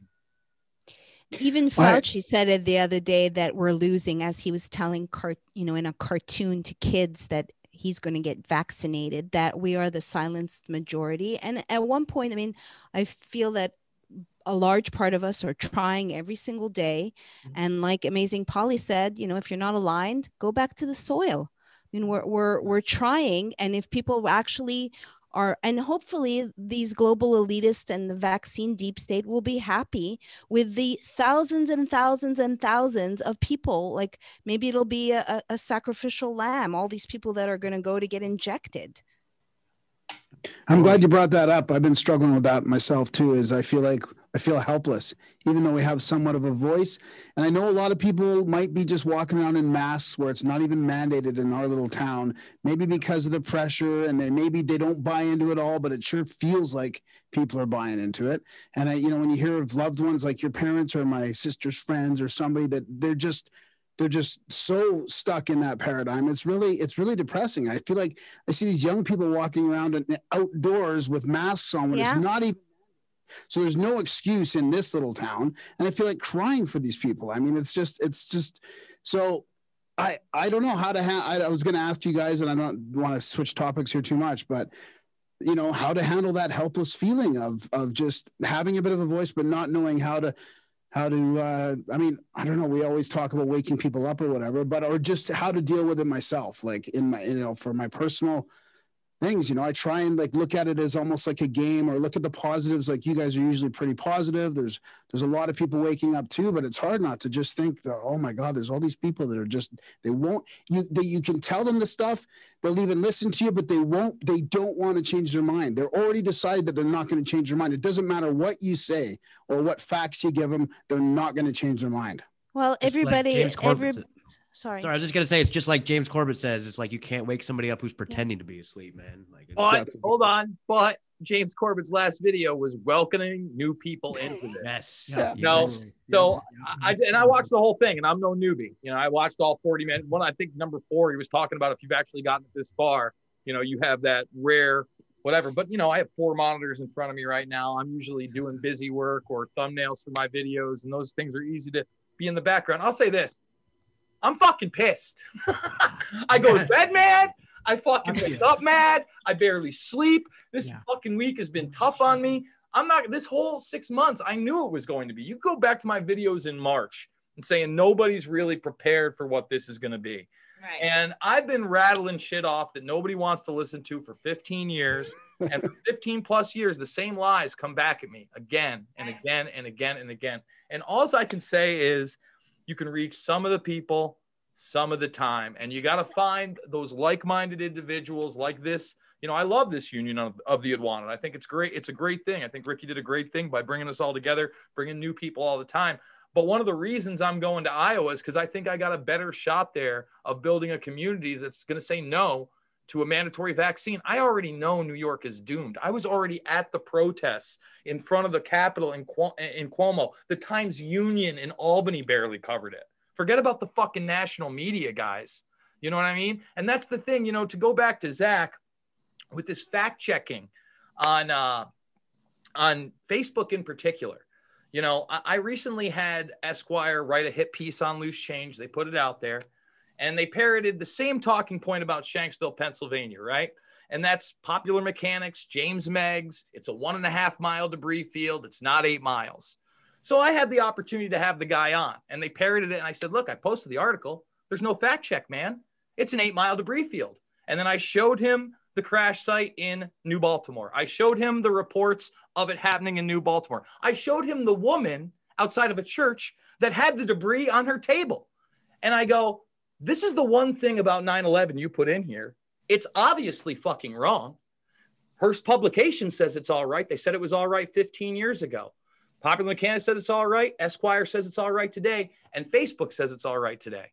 So, you know, you got to point these hypocrisies out to those that will actually listen, because overall, they're not accountable. I mean, what do we do, Zach? Is it lawsuits? Is it common sense? Because how many times have they promoted people that have promoted lies like weapons of mass destruction, gas attacks in Douma in Syria? It goes on and on and on. Are lawsuits the only answer? Well, why are they lying so much? Why are they doubling down? Why is the news getting so fake? And part of the reason why it's getting that is because people are getting more resistant to it. In the same way that a diabetic is prescribed insulin to overcome the resistance to insulin, the doctor is prescribing more propaganda and fake news to combat the fact that people are becoming resistant to propaganda. Yeah. And so, you know, how far can they go? And at this point, it seems that it's got an expiration date, because the people can only take so much before they say, okay, well, everything's fake and they're going to distrust everything in the news. And we're basically having the breakdown of society because people no longer believe in this, in the institutions, in the government, in all this, and they don't like the censorship. And so, you know, what is the core of it that we need to change? Well, the judicial stuff, the political stuff, those things are all good, but really those are all downstream from culture. And what I've been trying to do is that regardless, you know, politics can fail and so can justice. It happens all the time. But what I knew that I could win was to alter the narrative and the culture itself, and therefore hoping that that would be the generative force to change everything downstream. And so essentially the answer is we need to change the culture. We do it by doing what we're doing right now, which is to talk about all these things that are coming down the pipeline, because the legacy fake news media isn't going to do it for us. I mean, I think as far as what we can do also, I mean, I'm thinking to go door to door before we're locked in, or like when I'm in San Francisco and I'm boggled. You're outside. Why are you wearing a fucking face diaper? You're outside. So I don't know I don't know. I think there's people that will open up, or you secretly you're like, you know, this is like exaggerated, right? And then they're just, you know, they're doing it for the other person, or they're doing it because they don't want to be shamed, or because they don't want to lose your job. And I do think there's few that are willing to be dissidents, that are willing to get arrested, rather than toe the line. So it is maddening and it's depressing. But I do think, like Zach said, there's a reason why they're amping up their propaganda. It's because they're realizing that people are waking up. And I think more than, as far as the vaccine issue, more than ever, maybe because also Orange Man has plugged it, that people are like, oh, it must be bad. So, I mean, in the end, everyone has free will, whether they realize it or not, right?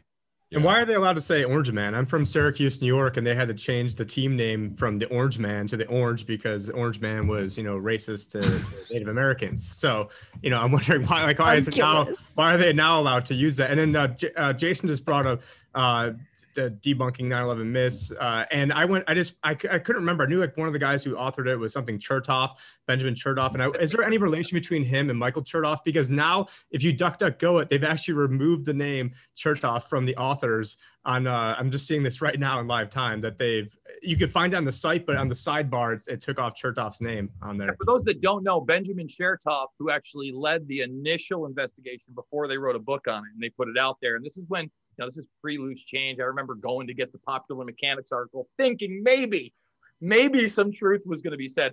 He was cousins with Michael Chertoff, who's the dual Israeli citizen, the first head of Homeland Security. And when they were asked about it, you know, it was hush hush. Someone called Benjamin's mother and got her on the phone. She said, "Oh yeah, they're cousins. Of course they know each other." And wasn't he on the board of all the body scanner, one of the body scanner companies as well? Yeah. Like, of course he was. Post Homeland Security, he was one of the biggest proponents of those body scanners. And I remember right now, isn't he doing the Atlantic Council? I mean, the Transition Integrity Project and all these like preemptive, planning for if Trump wins, what they're going to do. Isn't he doing these treasonous war games right now? You know, I mean, that guy, they don't hide it. They don't care. It's all the same people. It's always all the same people. And, you know, we were talking about both the medical industrial complex, the military industrial complex. They're all the same people. And then they all connect to the World Economic Forum and the IMF and then the Davos. And I mean, like, Jason's broken it a million times, but this Chertoff guy right now is planning a coup against Trump when he wins, openly. This integrity transition project is really just, letting everyone know that Trump will not win no matter what, and we the people have no say. That's what it looks like to me. Charlie, can you speak about that, Zach? Because you looked at the integrity project a lot. Sorry. Doctor? I mean, yeah, that transition integrity project is absolutely nuts. Are you all familiar with this? Yes. That's right. We all know, like the Podesta wargaming as Biden, right? That's what we're talking so about. Like, page 17 simulations. Yeah. Page 17 is the simulation part where they say that there's a clear Trump win, but Biden wins the national vote, right? Which Civil War. Yeah, well, they don't give up. They're like, they don't concede because Biden won the popular vote, but didn't win the electoral college. So they keep on pushing it. And that's what they actually talk about, is how they keep on pushing it and how they're not really bound by legal maneuvers, that this is more of a political fight. So all options are on the table, and that Biden is able to convince California to break away from the United States. And then they use that as a negotiating position to force Trump to agree to abolish the electoral college, break up California into 5 different states, thereby increasing the senatorial representation in the Senate from 2 to 10, make Puerto Rico and Washington, D.C. also a state. That will give another 4 senators to the Senate. And so they basically destroy the electoral college in order to have Biden concede. And the problem is that we, the people, don't figure into their war games.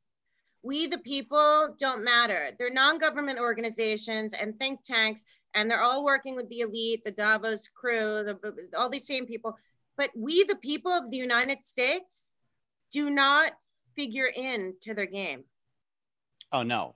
I mean, not even the law figures into the game. They're saying that this is a fully political, not necessarily something that's constrained by law or precedent. So, this is what's coming. And I would have said, oh, that's ridiculous. But then this follows the same model that we saw in Event 201, that was the war games in October of 2019, where they were talking about the whole COVID-19 outbreak. And people were like, what the heck is going on with this? I dismissed it. I thought it was funny. Then it turns out that, there's this huge outbreak that just happened. So I'm now inclined to believe that it's going to be probably the worst catastrophe of any electoral system that we've ever had. And I've seen other documents to suggest that this is by design, that what they want to do is they want to demoralize us so that we hate the electoral system and that we want to destroy it because it's unable to function properly. So I have a question. So if we're under the belief that it's all political theater and in reality there is no choice other than, unless you want to just bring in full-on communism, then how does this integrity project factor in if it's all BS anyway? I mean, I don't know whether it's, I mean, there's two possibilities. One is that it's BS, and it's just a bunch of idiot people that are thinking that they can just go ahead and do this out in the open. I mean, it's the left is really that brainwashed. It's amazing how brainwashed they are, that they'll do openly seditious and treasonous things and not even conceive that it's wrong or against the Constitution. They believe that they're on the right side of history. Could just be that. Or, like I said, if the oligarchs truly control both sides, then this could be an effective document that acts as a predictive programming mechanism to tell the population, hey, this is what's coming and this is how it's going to unfold, and be very fearful and, cause as much disorder and conflict. Because I know that families right now, family, friends, everywhere across America is just bifurcated. You're either susceptible to this mind control propaganda or you're not. And it's not about liberalism. It's not about conservatism. It's just, are you susceptible to weaponized military propaganda or do you see that's what's going on? And so at this point, people on the left just, they can't wait for Trump to get out. They think that it's inevitable, that we all think that he's a distasteful individual who's about to be kicked out of office. And then there's like the people on the right that are like, Trump's about to get a real mandate as he's going to sweep across most of the states of America. And we're both telling each other mirror images of the same story. And what I was hoping is that there would be a clear win of, Trump winning. But honestly, if Biden wins, he could undo all of the sealed indictments, all the things that we've been telling ourselves on the right that's going to happen to clean up the whole cabal. Like, that could just be completely halted and reversed. And it will have half of America thinking that that's the best thing ever that's about to happen. Or we can just get the total annihilation of our belief that an election can work, as the whole thing is torn down, because that's what the oligarchs want, because they actually want us to go back to some sort of feudal-like system, right, where the royal bloodliners control everything and we're just essentially subjects contributing our labor to their machine. Only this time, we're just going to be useless eaters. Charlie, do you want to get in on this? I missed your voice. I haven't heard you in a while. I've just been enjoying listening to everything. Well, I went on Whitney Webb's show a couple weeks ago, and we had a long talk about the simulations that were scheduled or that are being simulated right now for the elections. And she talked about some very specific things. So, how we can go back and look at 9/11 and the drills being run before that and the simulations, dark winter and all that stuff. But we're always doing that in hindsight. We're going back. But in this particular case, we know of some simulations that are being role played right now. So we'll just talk about them in advance. And if any of these three very specific things happen, then everybody that calls us conspiracy theorists can fuck right off, because it's no longer theory. We're talking about things that actually wind up happening. So the things that she said were an AI attack on the power grid on election day, an AI attack on the water treatment, sewage treatment facilities around the United States, and also a hijacking of electric cars and driving them into lines of people waiting to vote. Oh. Those are three very specific scenarios that are being role played by some very dangerous companies out of Israel. And they're not doing this in a vacuum. There's something, we know how these things work. We know that simulations and role-playing events allow for the pre-positioning of assets, people, items, whatever, agendas. So these things happen in advance. So, I'm not saying with 100% certainty that what Whitney was talking about is actually going to happen. It may not. Hopefully none of those things happen. But if any of them do, and we have this conversation again, as we do twice a month, we'll have to discuss why it is, are we Nostradamus here? Are we the great Karnak? I mean, what are we doing? Are we just guessing, or is there sort of a pattern forming here? So we'll see how it goes after the election. I'm obviously a little concerned. And actually, Zach, while you're here, I have a quick question for you. Yeah. Do you have any idea what Eric Schmidt is actually doing at the Pentagon? Do we know with any certainty what that guy's up to? So it's like, why is this guy like in the Pentagon? And here's the thing: is that Eric Schmidt is a controlled asset. Okay, he's not an autonomous person. He was selected to be the CEO of Google by a group of influencers, and one of those people is Henry Kissinger. So when you think like, why is Eric Schmidt at the Pentagon? A better question is, why is Henry Kissinger at the Pentagon? Through his agent, and it's because he's a power player, and they've got their people in there, and it's a negotiation. Right. Interesting. I got about that, but that was fire right there. I did not know anything about Henry Kissinger and whatever. I want to thank Zach. Zach, I know you hit me up on Twitter. You got to do my program. Ricky, thank you again for putting these together, man. I hope to see you guys 2 weeks from now from Iowa. God bless. Love you. Good luck. Good luck. You're a hero. Guys.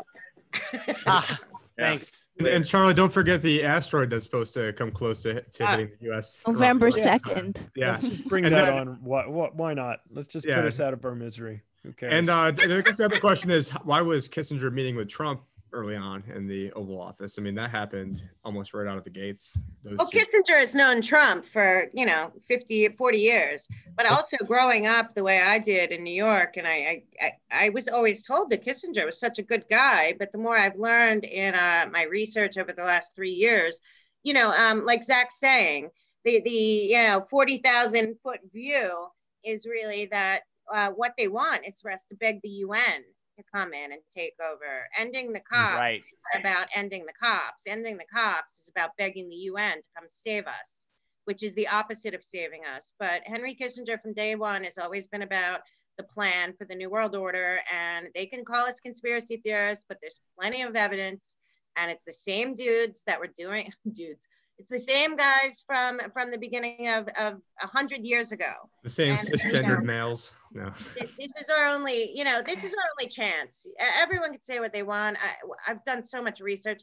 I know that the goal of COVID and all of this is really for us to cede our sovereignty to a one world order that they've been planning for 100 years. And had Hillary Clinton won, we would have had 200,000 people dead, because it's easier to control a smaller population. And in my mind, the whole defund the police, it's all financed by the same people, same bloodline, same thing, is really about us begging for an outside source to come in because America can't handle its own problems. You know, that's what I'm seeing going on, is some kind of total chaos where nobody trusts the left or the right. And then the one that's going to come in on the Trojan horse will be the UN under the guise of, God forbid, for, you know, Joe Biden, who's clearly like. I mean, Paul Warburg, the creator of the Federal Reserve System, said we shall have a one world government, and it's through a matter of consent or conquest. And so they're going to try to get everybody to consent to this, and how they're going to do it is through the digital dollar, and tying it all to a supranational currency like the special drawing right is going to be the stealth tactic that they use. Right. Well, how do they keep control in Iran and China? The bank is the government. You know, if humans don't have access to their own capital and their own choices, then, you know, you have no freedom. And that's what they're going for here. And I honestly believe, like Zach's saying, the whole thing is it's not the players we're seeing. It's the players we're not seeing that are controlling everything. And ding, ding, ding, ding, ding. Yeah, absolutely. Hey, while we wind this down, anybody want to add a couple things or want to let us know about any things you have coming up? Or go ahead. I was just gonna say too, like one of the real good indications, and I know this is out front, so I know, you know, it is all about the people behind the scenes that we don't see. But if you go to the UN website and look at the 2030 plan, all the 17 goals that they put in place, you know, ending poverty, ending hunger, economic stuff. Like, I don't know what was on there before, but now every single one is strictly about COVID-19. So they're using that. If you go, swear to God, go to Sustainable Development UN website, and it's all strictly geared around COVID-19. So that is the mechanism by which they're going to roll this out. I mean, it's right there. It's so crazy. Zach, I do have a question for you. So you talked earlier about your UFO encounter. So we're actually here in Eugene, Oregon, right next to University of Oregon. So where do we go to find the aliens, man? Yeah. So I was walking from Ducks Village towards the Autzen Stadium. Cool. Okay, so that's where I saw it. Have you ever seen anything out there on the horizon? Honestly, there's a lot of things that might be confused as aliens around here, but I don't think. Is it still police state in Eugene, Oregon? You know, it's kind of crazy, man. Like, I wouldn't say necessarily police state. That's not the impression I get. That's not the impression I get. The citizens are policing themselves. Yeah, it's a lot of like homeless settlements and stuff like that. You know, like homeless camps and. You know, they were so brutal for those parties. Those like anyone that had like an underage party. Somebody actually went to the cops and say, "Hey, we don't want to get busted. What do we do?" Like worked with them, and then they just snuck officers in and busted the whole thing and took the instruments as part of doing the party. So I've got like a really bad taste. That didn't happen to me, but the cops are really aggressive over there with cracking down on everything. So well, now U of O has their own police force now, so they have their own police force. So. Yeah. So right on, man. Thank you. You're welcome. Yeah, I just wanted to highlight that not this weekend, but the following weekend, October 10th and 11th, G. Edward Griffin is going to be having his Red Pill Expo on Jekyll Island.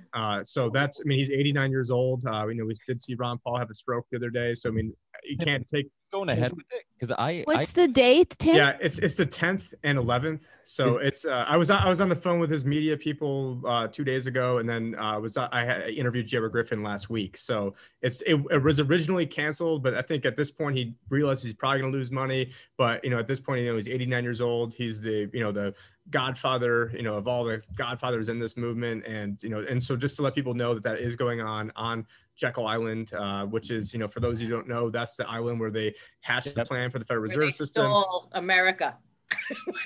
Yeah, they hijacked our country, those jerk offs. Yeah, because I interviewed him a while ago too, and he was talking about like how he thinks he has to cancel it. So that's good news that he did. It was originally, it's been, I think, canceled and moved and postponed, but now he is putting it on. It's coming up. It's all, I got a fly around me. I feel like Obama or something. But anyways, I really encourage people to go check that out. There's a streaming option. I'm going to be there. And so the speakers are actually going to be there. They're not all going to be like virtual or whatnot. Yeah, well, except for David Icke. So David Icke's going to be virtual, and the rest, I believe, are all going to be there. And so he's 89 years old, doesn't give a fuck, and just putting it on. So, I really recommend people go check that out. Could you attend virtually if you can't make it? Yeah. Yeah, and it's either very cheap or even free, I think, to stream it virtually. So, there's really no excuse. And a lot of it is focused obviously on, the pandemic and the health aspect of what's going on. So yeah, just really recommend people check that out, and definitely appreciate, the invite here. And yeah, I can't wait for all the fireworks to go down in the instant 1-round knockout tomorrow for the debate. Yeah, it's Mike Tyson. It's gonna be a Mike Tyson fight. It's just gonna, you're gonna spend all day like waiting for it, and then There's no way. That's it. There's no way. I hope so. Some people have been waiting for a lot longer than just all day. So yeah. Video I retweeted of that dude who put on that mask of that girl. Did you guys see that? Yes, I saw your tweet. I couldn't believe it. How it looked. I mean, honestly, you can't, back in the day, it's you could believe your eyes, and now it's you can't even believe your own eyes. I can't. This dude literally put on a mask of it looked like it, a little girl, a toddler, and all of a sudden he's smiling, and just right before your eyes, he put on this fake mask, and it looked so effing real. I mean, it was really creepy. I mean, obviously you guys know all about the ability to take people's audio. I forget what it's called when you take people's audio and then you can use it to kind of that software can make it sound like they're saying things that they're not really saying by taking deep fakes. Yeah, that's what I was attempting to figure out. That's why I need. Maybe they should just replace all the cardboard fans with just people wearing those. So. That's what I keep thinking. I keep thinking, why don't they just CGI in the fans? Right. Is this the best you got, Oscars? But they're also putting on the soundtrack of the clapping and laughing, and we know that they're cardboard. So it's going to be a virtual debate, right? Or they're not going to be.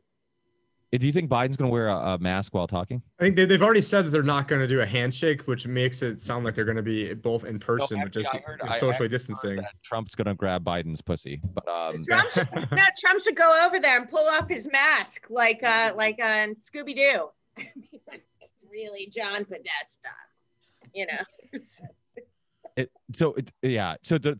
Tim, they are going to be in person. They're going to be.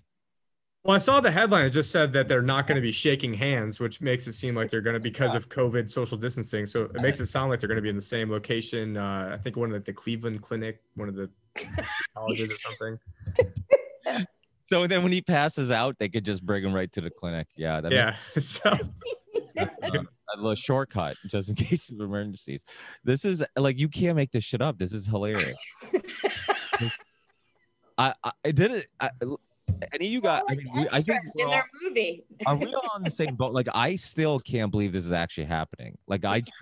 There's no way. First of all, I mean, shouldn't people be asking questions like, why is the election right around the corner? They haven't had one debate yet. That's how you learn people's ideas or lack of in Biden's, from his perspective. He just people don't even know what he stands for. So many people I talk to, and I'm like, oh, they're like, oh yeah, the least of two evils. I'm like, well, okay, but what does Biden even stand for? What are you talking about? He stands for nothing will fundamentally change, and he stands for mask mandates. Those are the two things that he's been very clear on. Nothing will change except you're wearing a mask. How inspiring! And what did Trump do that is evil?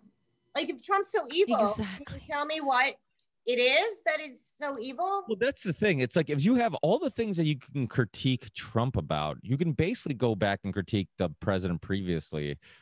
He didn't pay any taxes, but yet underneath the tax, but he's using the tax code of the Obama tax code, from when they're trying to say he wasn't paying any taxes. Which be mad at the system. Technically, he didn't break any laws, so the whole story's bogus. Yeah, it's called real estate, depreciation, carry forward losses. I mean, it's and I'd love to see Bill Gates' tax return and seeing all the charitable giving that he does, when the charitable giving is just to go to these other companies like the CDC that then he says as a 20-to-1 investment return. So yeah, I would love to see these people their tax returns. I wanted to say that in regards to what people who support Biden, I infiltrated a Zoom call where it's 100 voters project volunteer training. So people that are basically have TDS are commissioned to contact 100 friends or families that they know to try to encourage them to vote for Biden. And then they give you there was a Google Doc of talking points, and they are so weak. They do not answer the questions. They say that QAnon is an FBI terrorist, has been deemed by FBI as a terrorist organization. It's all fluff. And then you realize these people they're out of it. They don't even understand who watches Trump. Like I was just watching NBC do a piece on Trump, and they took him out of context that he's going to not rescind if he loses. Meanwhile, it's the left that's projecting that they're not going to. That's that Transition Integrity Project. Yeah, They're exactly. It's the color revolution mentality. They're putting out a story that's fake, so that when it's debunked, and they spread it around everywhere, when it's debunked, people are already so brainwashed that they don't know what to believe. Well, it's like the oldest Clinton tactic in the playbook is that you accuse your enemies of what you're guilty of, which is in the video 4 years ago when I said Trump's going to win and they're going to blame it on the Russians, because at the time I could see what they were building up. And now it's, you don't need to be a rocket scientist to see that they're going to, try to do everything they can to try to, invalidate the integrity of this election and then drag it out for, months. And then, who knows, it could be Nancy Pelosi casting the deciding vote or something. What's scary to me, and we all seem like we're pretty intellectual, is like my friends, or I can't even really call people friends when they tell me how awful Trump is and that they're voting for Biden. And I think, who are you? These people that I respected, I'm in New York City, people will tell me to my face that Cuomo did a great job on COVID. And I'm thinking, if I never see you again, that'd be great. Because the truth is, like, who are these people? Who are they? I think the same. But Trump, they're not. I have neighbors who think Gates brilliant. Well, don't worry, they're gonna. He thought he knew about this before it happened. I was like, yeah, did he have a cure? Who cares? I mean, he planned it, but did he have a cure? And they look at you like you're crazy, and they put their little Biden sign up on there. I was just like, dear God. Oh my God. Or I love when they're into the Green Deal, but then they're spraying their lawns with all the pesticides. Right. Like they just don't think. And they're not awake and they're not mindful, so. Yeah, but those people then tweet things about The Bachelor. So I'm pretty sure that I probably shouldn't be friends with them as it is. But I'm just saying at this point, there's a lot of them. Well, don't worry, Paul, they're going to get the vaccine, so you're not going to have to see them again anyway. Exactly. Can I read? This is one of their talking points. So the left is. This is a comment. The left is violent, lawless, and against law enforcement. This is the talking point. We put a lot of trust and burden on law enforcement, but the level of trust must come with accountability. Recently, we've seen that law enforcement can escalate violence way beyond what is appropriate at protests and when dealing with people of color. That's not being against law enforcement. That's recognizing a serious problem we need to come together to address. While there's a lot of talk about Antifa and violent anarchists, there's very, very little documentation of any kind that this has happened. Several news outlets scoured arrest records and found zero mentions. So really, this is full of air. Right. These are their talking points. But also, if they keep saying that QAnon is a violent movement and it's all these they're the bad people, well then why aren't they suing the board? I mean, the board calls out people as evil. It lays out a lot of stuff. Well, they can't because it's the military. But if these people, they're calling out the Rothschilds, they're calling out Epstein, they're calling out people. When Trump says to Laura Ingraham that there's people that are fighting me that have all the money in the world, and Laura Ingraham says, what's their names? And he goes, the American people don't know who they are. Well, I know who they are, and we all know who they are. And the truth of the matter is that we're at a place where, they let's just talk about it. But everyone's so scared, and I get it. But I mean, we're at a point where, they're scary and they have to be stopped. And we just got to keep talking. Well, the Pacer family, Mel. Oh yeah, I'm hitting it tomorrow. Yeah, don't worry, nice. I got in big trouble like 9 months ago. Me and Sam got kicked off of all of our Legendary. platforms. I'm going into it again tomorrow. Everyone watch Hell out. yeah. Nice. But yeah, that's who it is. But they just the bloodline of Cain. So we got to keep it going. Yep. Well, it's obvious now that if a comedian doesn't show up to this, it gets way too depressing. because we only needed Sam. Poor Sam. I go on his show to tell my theory about the peso and the P and like he's attacked from all. Poor guy. I'm doing it again with somebody else. I actually sent him an email and I was like, listen, dude, I know I'm coming on tomorrow and you want me to talk about this, but you should probably look at what happened to Sam when I went on there. But you know what? It is true, or they wouldn't be attacking us. I'm sorry to say it, but you know, this is bigger than we think. And these people are sick. The bright note is people are waking up. And even during the height of this whole thing at the lockdown, as you guys probably know, if you've listened to my show, I'm talkative and I don't stray away from conversation. And I would, every opportunity I had, if I was at, a grocery store, if I was at waiting in line to get takeout, whatever it was, I'd always like just, small talk with them. And then little by little, I would be like, hey, this is kind of silly, right? I mean, all this stuff. And you would just start stating some things like, oh, all these false positives with the tests. Oh, all these hospitals and inflating numbers. And people, the technique of getting people to just think that everybody, is on the same page, that this is a serious issue and we should be afraid. Like a lot of people, similar to like the first Trump election, where like a lot of people who all the polls were saying that Trump was going to lose, and then he won because a lot of people who they weren't sharing what they were thinking.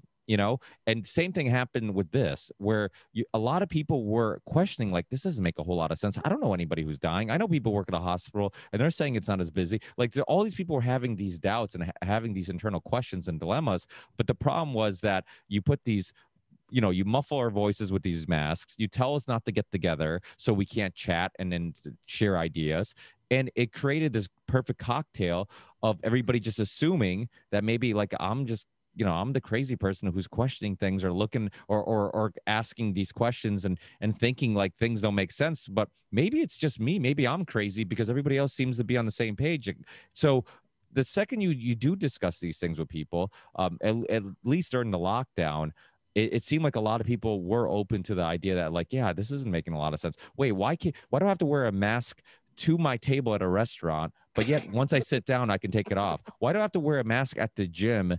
And yet, like, we're all using the same spray bottle, spraying everything, and nobody's cleaning the spray bottle. So all these things that don't make sense. It's like if you actually talk to people, sometimes you can chip away at those things. Now, anybody who still is extremely for the masks and all this stuff, it won't take long before you realize it's not motivated by science. It's not motivated by facts. It's motivated by politics.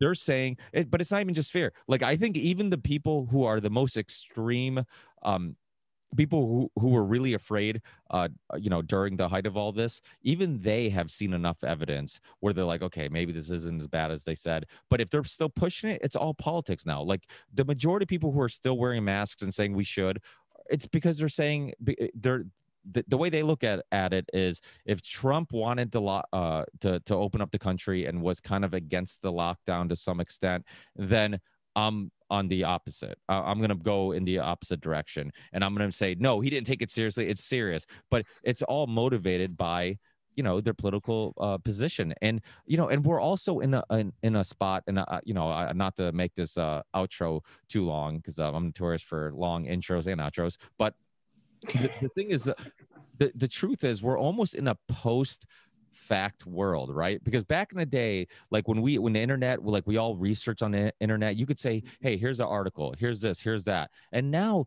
nobody believes anything anywhere. And it's like when Hillary Clinton said we're in an information war and we're losing the war. I mean, so they had to crack down. Alex Jones was way ahead of his time in regards to InfoWars. I mean, then that name, it's perfect, because like now you show somebody something on the internet, it's like they only believe it if it's pushing whatever perspective they have, because now you can always poo-poo and say, well, it's on the internet, who knows, like there's conflicting opinions. And it's kind of true, like there's so many conflicting, you could find an article to defend anything, you can have any perspective whatsoever, you can find enough people on the internet to defend it. So what's happened is that instead of using the internet as a tool to kind of, I guess, make your point and be like, hey, look, here's some good articles, here's some good research, they'll be like, oh, here's some counter research, here's some counter science, so it's like it's gone to the point where just like people really have to people have to do a better job at is being able to analyze all the information. And People can, they just don't, you know. And the other thing that you're saying is this isn't new. My hero I studied in college was this woman Hannah Arendt, who wrote The Origins of Totalitarianism, and also she died in the 70s, and also Eichmann in Jerusalem, A Study in the Banality of Evil. And it's the same exact story yet again. It is following orders and saying, you know, I was just following orders. That was Eichmann's thing. It didn't matter where the trains were going. His job was to get the people on them. And, you know, this whole mentality, but in Origins of Totalitarianism, which is one of the greatest books ever, I believe it's banned now in America, in American colleges. But she wrote flat out that the ultimate goal for the totalitarian government is to have people believe everything and nothing at the same time.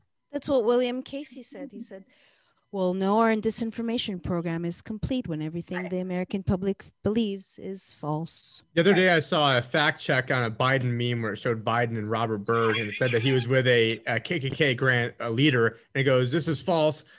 He was not the leader of the KKK. He was only a grand cyclops of the KKK. So, I mean, that's so okay. So you're splitting hairs on that, which actually is how I first started getting memes out. Was I had a picture of Hillary kissing Robert Byrd, and I wrote, when's the last time Trump kissed a grand dragon? Except I made a mistake. He was actually a grand cyclops in charge of setting up KKK cells, not the actual leader of the KKK. So I did have some fake news back in the day, but I've atoned for that. Credibility, Tim. Yep. So.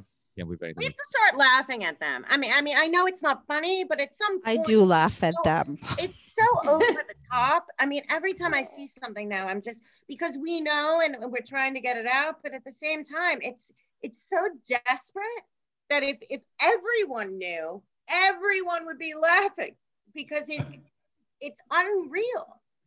Well, there's so many people that are at the same stage that we're at, where you're just upset. Every person who still is freaking out about this, wearing a mask, talking about whatever, you know, Biden. I mean, you just want to shake them and be like, what the fuck is wrong with you? Like I almost don't even have the patience at times to I'm like, you're too much work. Like you just you're so lost that I don't have enough hours in the day to try to get, you know, reel you in. But I think a lot of times also it's politics. I mean, politics have always done a great job every election year of just dividing the public, making us feel like, hey, we're on the right team, and if we vote this guy in, it's going to be different, and it's going to be most important one ever. Yeah, exactly. I mean, you look at the the Oliver Stone's Untold History of the United States. You look at some of those clips from old debates. They're literally saying that they're in black and white. You can see the Nixon Kennedy debate, and they're saying literally the same shit they say today. Oh, we're for the working class. We're for Main Street, not infrastructure. Like all this nonsense. And it's like they've been saying the same thing over and over again. We get tricked over and over. I mean, I think that's why they finally legalized weed, because they know it hurts our memory, and then they can keep tricking us, And it's I mean, I don't know. It's just I guess one of the. How many of you live in cities where people are wearing face diapers outside?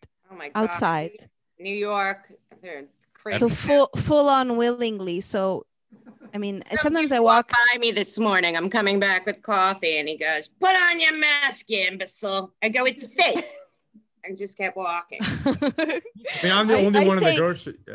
Sorry, I live in Maricopa County, which is supposedly the worst, outbreak in the entire world. And I don't know a single person that has it. I don't know anybody that knows anyone that has it. And I'm always out and about, but it's depressing to go into a grocery store and I'm the only one without a mask. And, and this is supposedly like cowboy country. And yet, we're all been, neutered even here in Phoenix, which supposedly there's supposedly just as many deaths here as there is in all of China.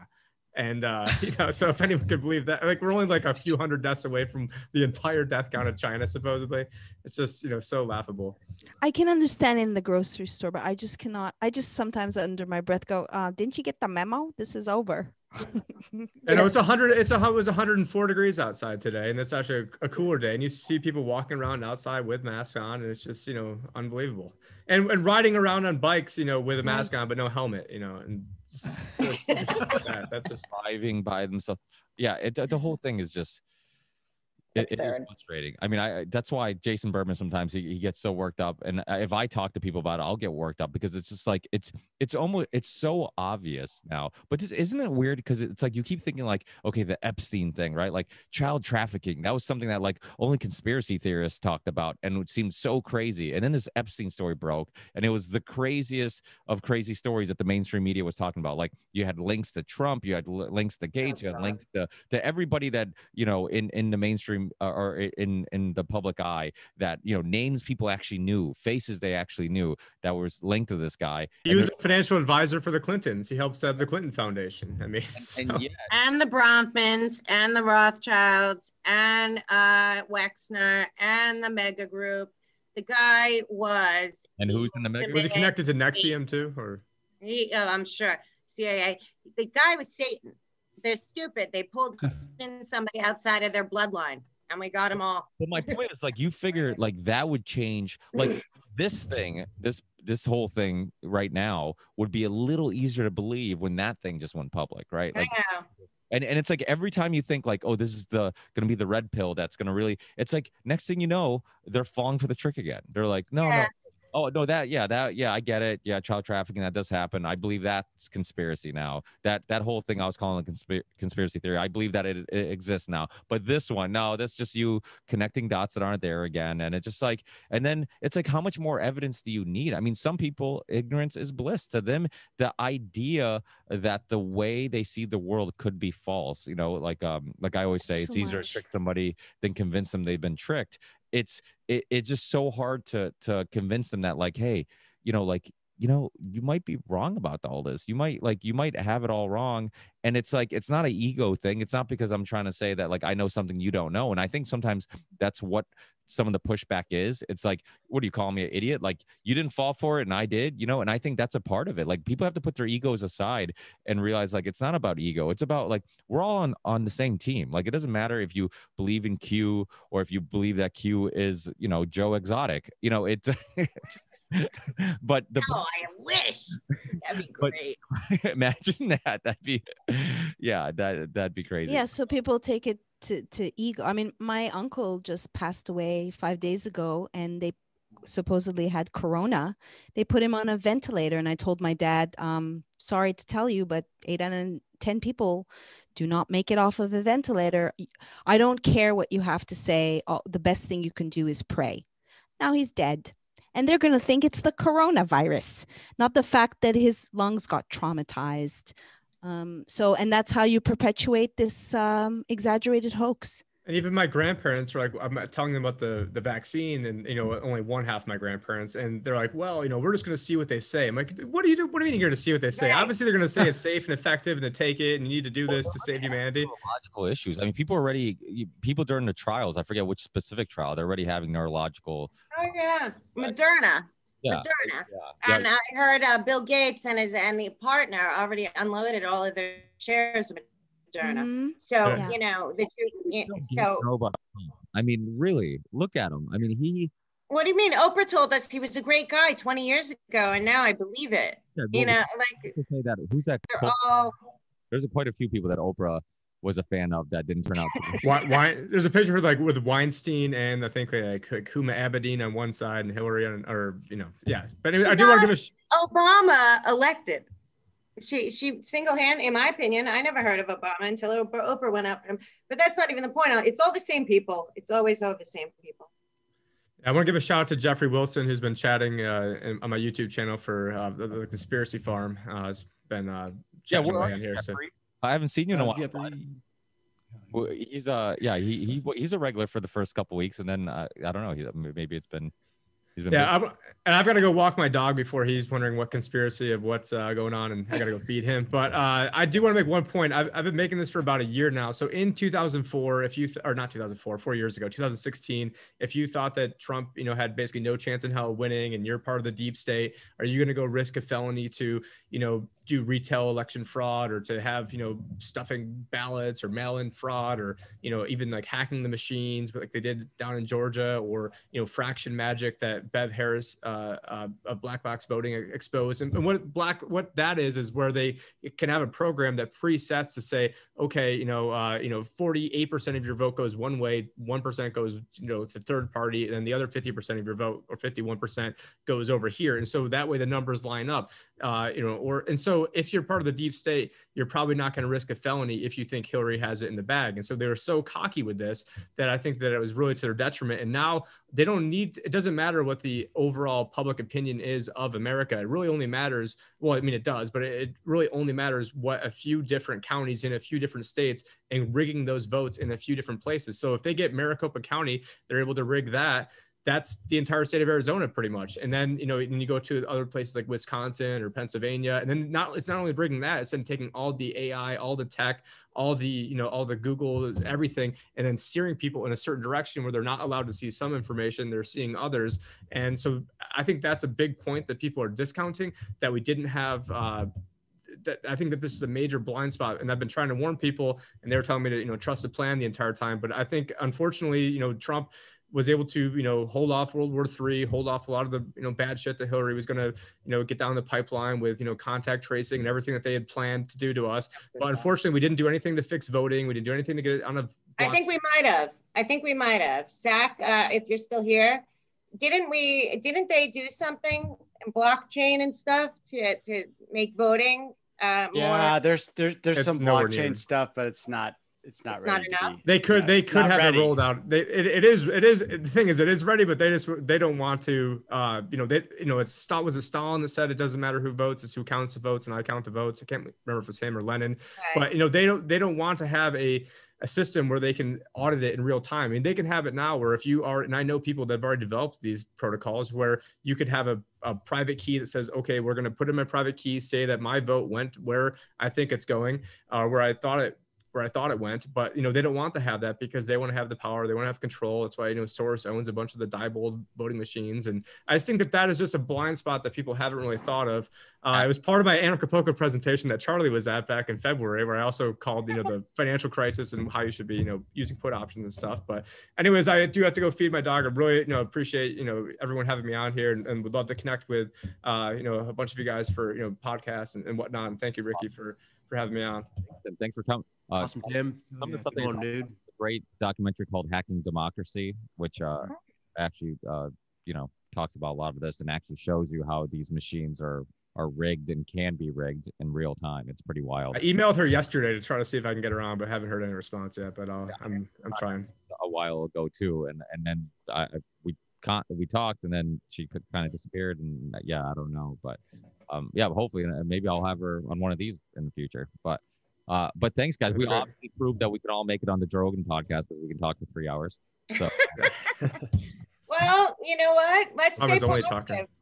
Let's stay positive and hope that people hear us. That's all we can do. Let's pray, thank God, and hope God wins, and keep talking. Yeah, and I'll send you guys the links to the audio and video, like I always tell you guys. Spread it, share it, upload it anywhere you want. This stuff is all open source. The most important thing is to try to get these conversations out there. So put it on your own platforms, put it anywhere you want. You're not stealing it when I'm telling you can take it. So it's definitely, I think these conversations are super important. People are loving these shows, and I think it's because all the different backgrounds and different perspectives on things, it really helps kind of, just seeing people share ideas and then challenge ideas a little bit. I think it's all healthy, and it shows that it can be done in a civil manner. So, which I think a lot of people have a lot of, a lack of faith that people can actually disagree on anything without, it being violent or people getting upset or defensive. Right. But I mean, some of it is because, let's be honest, when we're talking to people, they know how to use trigger words. I mean, 2 seconds into a conversation, I'll be called an anti-vaxxer, and I just want to choke them. I'm like, what do you? Right. You're not even listening to what I'm saying. And I'm proud of these 4 girls I see on screen. All 4 of you. You guys, nobody is worse than these liberal women. They're the meanest, most disgusting. Yep. The abuse that I get. I mean, I was bullied in elementary school, and this is way worse than that. And I'm 40. You're talking about the 4 girls. This is a gender. The women are so mean. Have you guys ever seen anything? Dude, I almost got accosted by some BLMers. Trust women. Me too. No. Hey, Much worse. Yeah, they don't see Megan coming because she's got the dreadlocks, and so they started to come at her a certain way, and she didn't Believe me, I wear a hat a lot. They don't. It's the worst. it is true, Megan. Women, they're such trash. I would think Megan is like a hippie, like, well, she probably is, but but again, like, hasn't the roles changed, right? Like, I would consider myself a hippie. I'm all plant medicines and anti-big pharma and exercise and being close to nature and all this stuff and being spiritual, and then eventually starting a cult and sleeping with people's wives. I'm kidding. But, but my point. But it's true. Like, now it's like we find ourselves like on the other side. Like, all of a sudden it's like, wait, I get more common with people on the right than I do on the left. All of a sudden, it's I know. Want to add anything to the ridiculous Let's stuff? keep fighting, ladies, because the women out there are awful. It's wicked with no basis behind it. They're just awful, ugly humans. And literally, like, what comes out of them is just pure hatred. It's just ignorant hatred. And it's true. It's all encompassing. It's all encompassing. Women are these are also the women that were marching with the vagina hats. And then they're saying horrible stuff to me, and I'm thinking, so again, it's only the women that they agree with. Yes. Yeah. All the rest of us.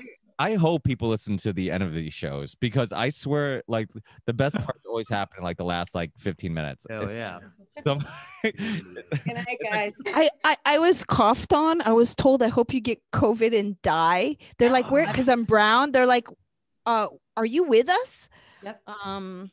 When I told them I made a film about bees, they said, oh, so you like bees more than humans? Of course.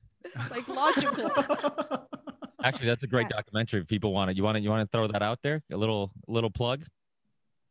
Oh, I directed Vanishing of the Bees, about which, and the bees feed us. So obviously I care about humans too.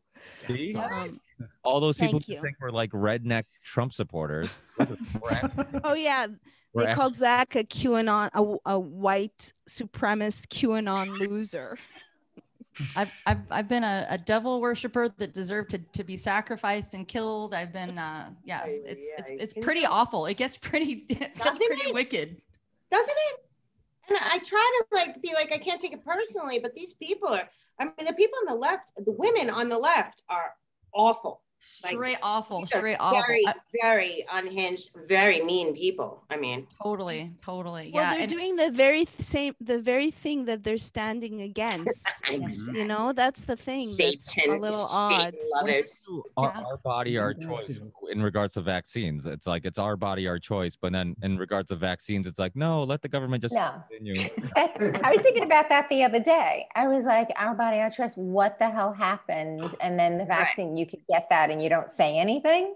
Well, it's the same thing with where's your voice? Unless they're Clinton victims, and then don't believe those women, those skanks. Yeah, it's obvious it's not about the issues. It's just about defending them. and I think that's what people need to cut through and get to. And I think we're doing a great job with these shows. We show that, like, we don't, we're all different, and it's like we're not defending a team. We're all defending truth. That's all we're trying to do. We're trying to discover and defend truth. So I think it's awesome that there's so many different people on these shows, and we might not agree on everything, but we do agree that we need to do something, and that it's not it's us against them. It's not us against each other. So it's we have to keep reminding ourselves of that, because while we're fighting each other, it's like everybody's been saying, it's the same people pulling the strings and kind of laughing while we're basically distracted with this nonsense about, like, if we should have a third bathroom in a restaurant or something. But well, I think it's important not to, at least for me, I'll speak for myself, not to get infected by the real virus, which is fear and hate, or else we're the exact same thing. It did take a lot of restraint not to call them names, or like just to stand my ground. And I was really trying to connect, and I left there thinking, they're far, you can't reach them. They're lost. Yeah. Lost. But well, on that note, let's Thank you, everyone. let's Thank keep you guys. Thank you guys. people. Thanks, guys. Hey, enjoy the Thank rest you, of your night. everyone. Thanks, guys. Thank you, everyone. Every other Monday, 7 p.m. Eastern time. So well, maybe I'll see you guys in a couple weeks. Good night, everybody. Thank you. Bye night. Good job hosting, Ricky. Hey, Yeah, thank you, Ricky. You're the man, dude. thanks. I'm glad you guys deal with my horrendous jokes from time to time. Yeah. Hey, Charlie, when's the book coming out, man? I just finished the last of the formatting today. We're waiting. Well, we had Ron Paul was supposed to write the foreword for it.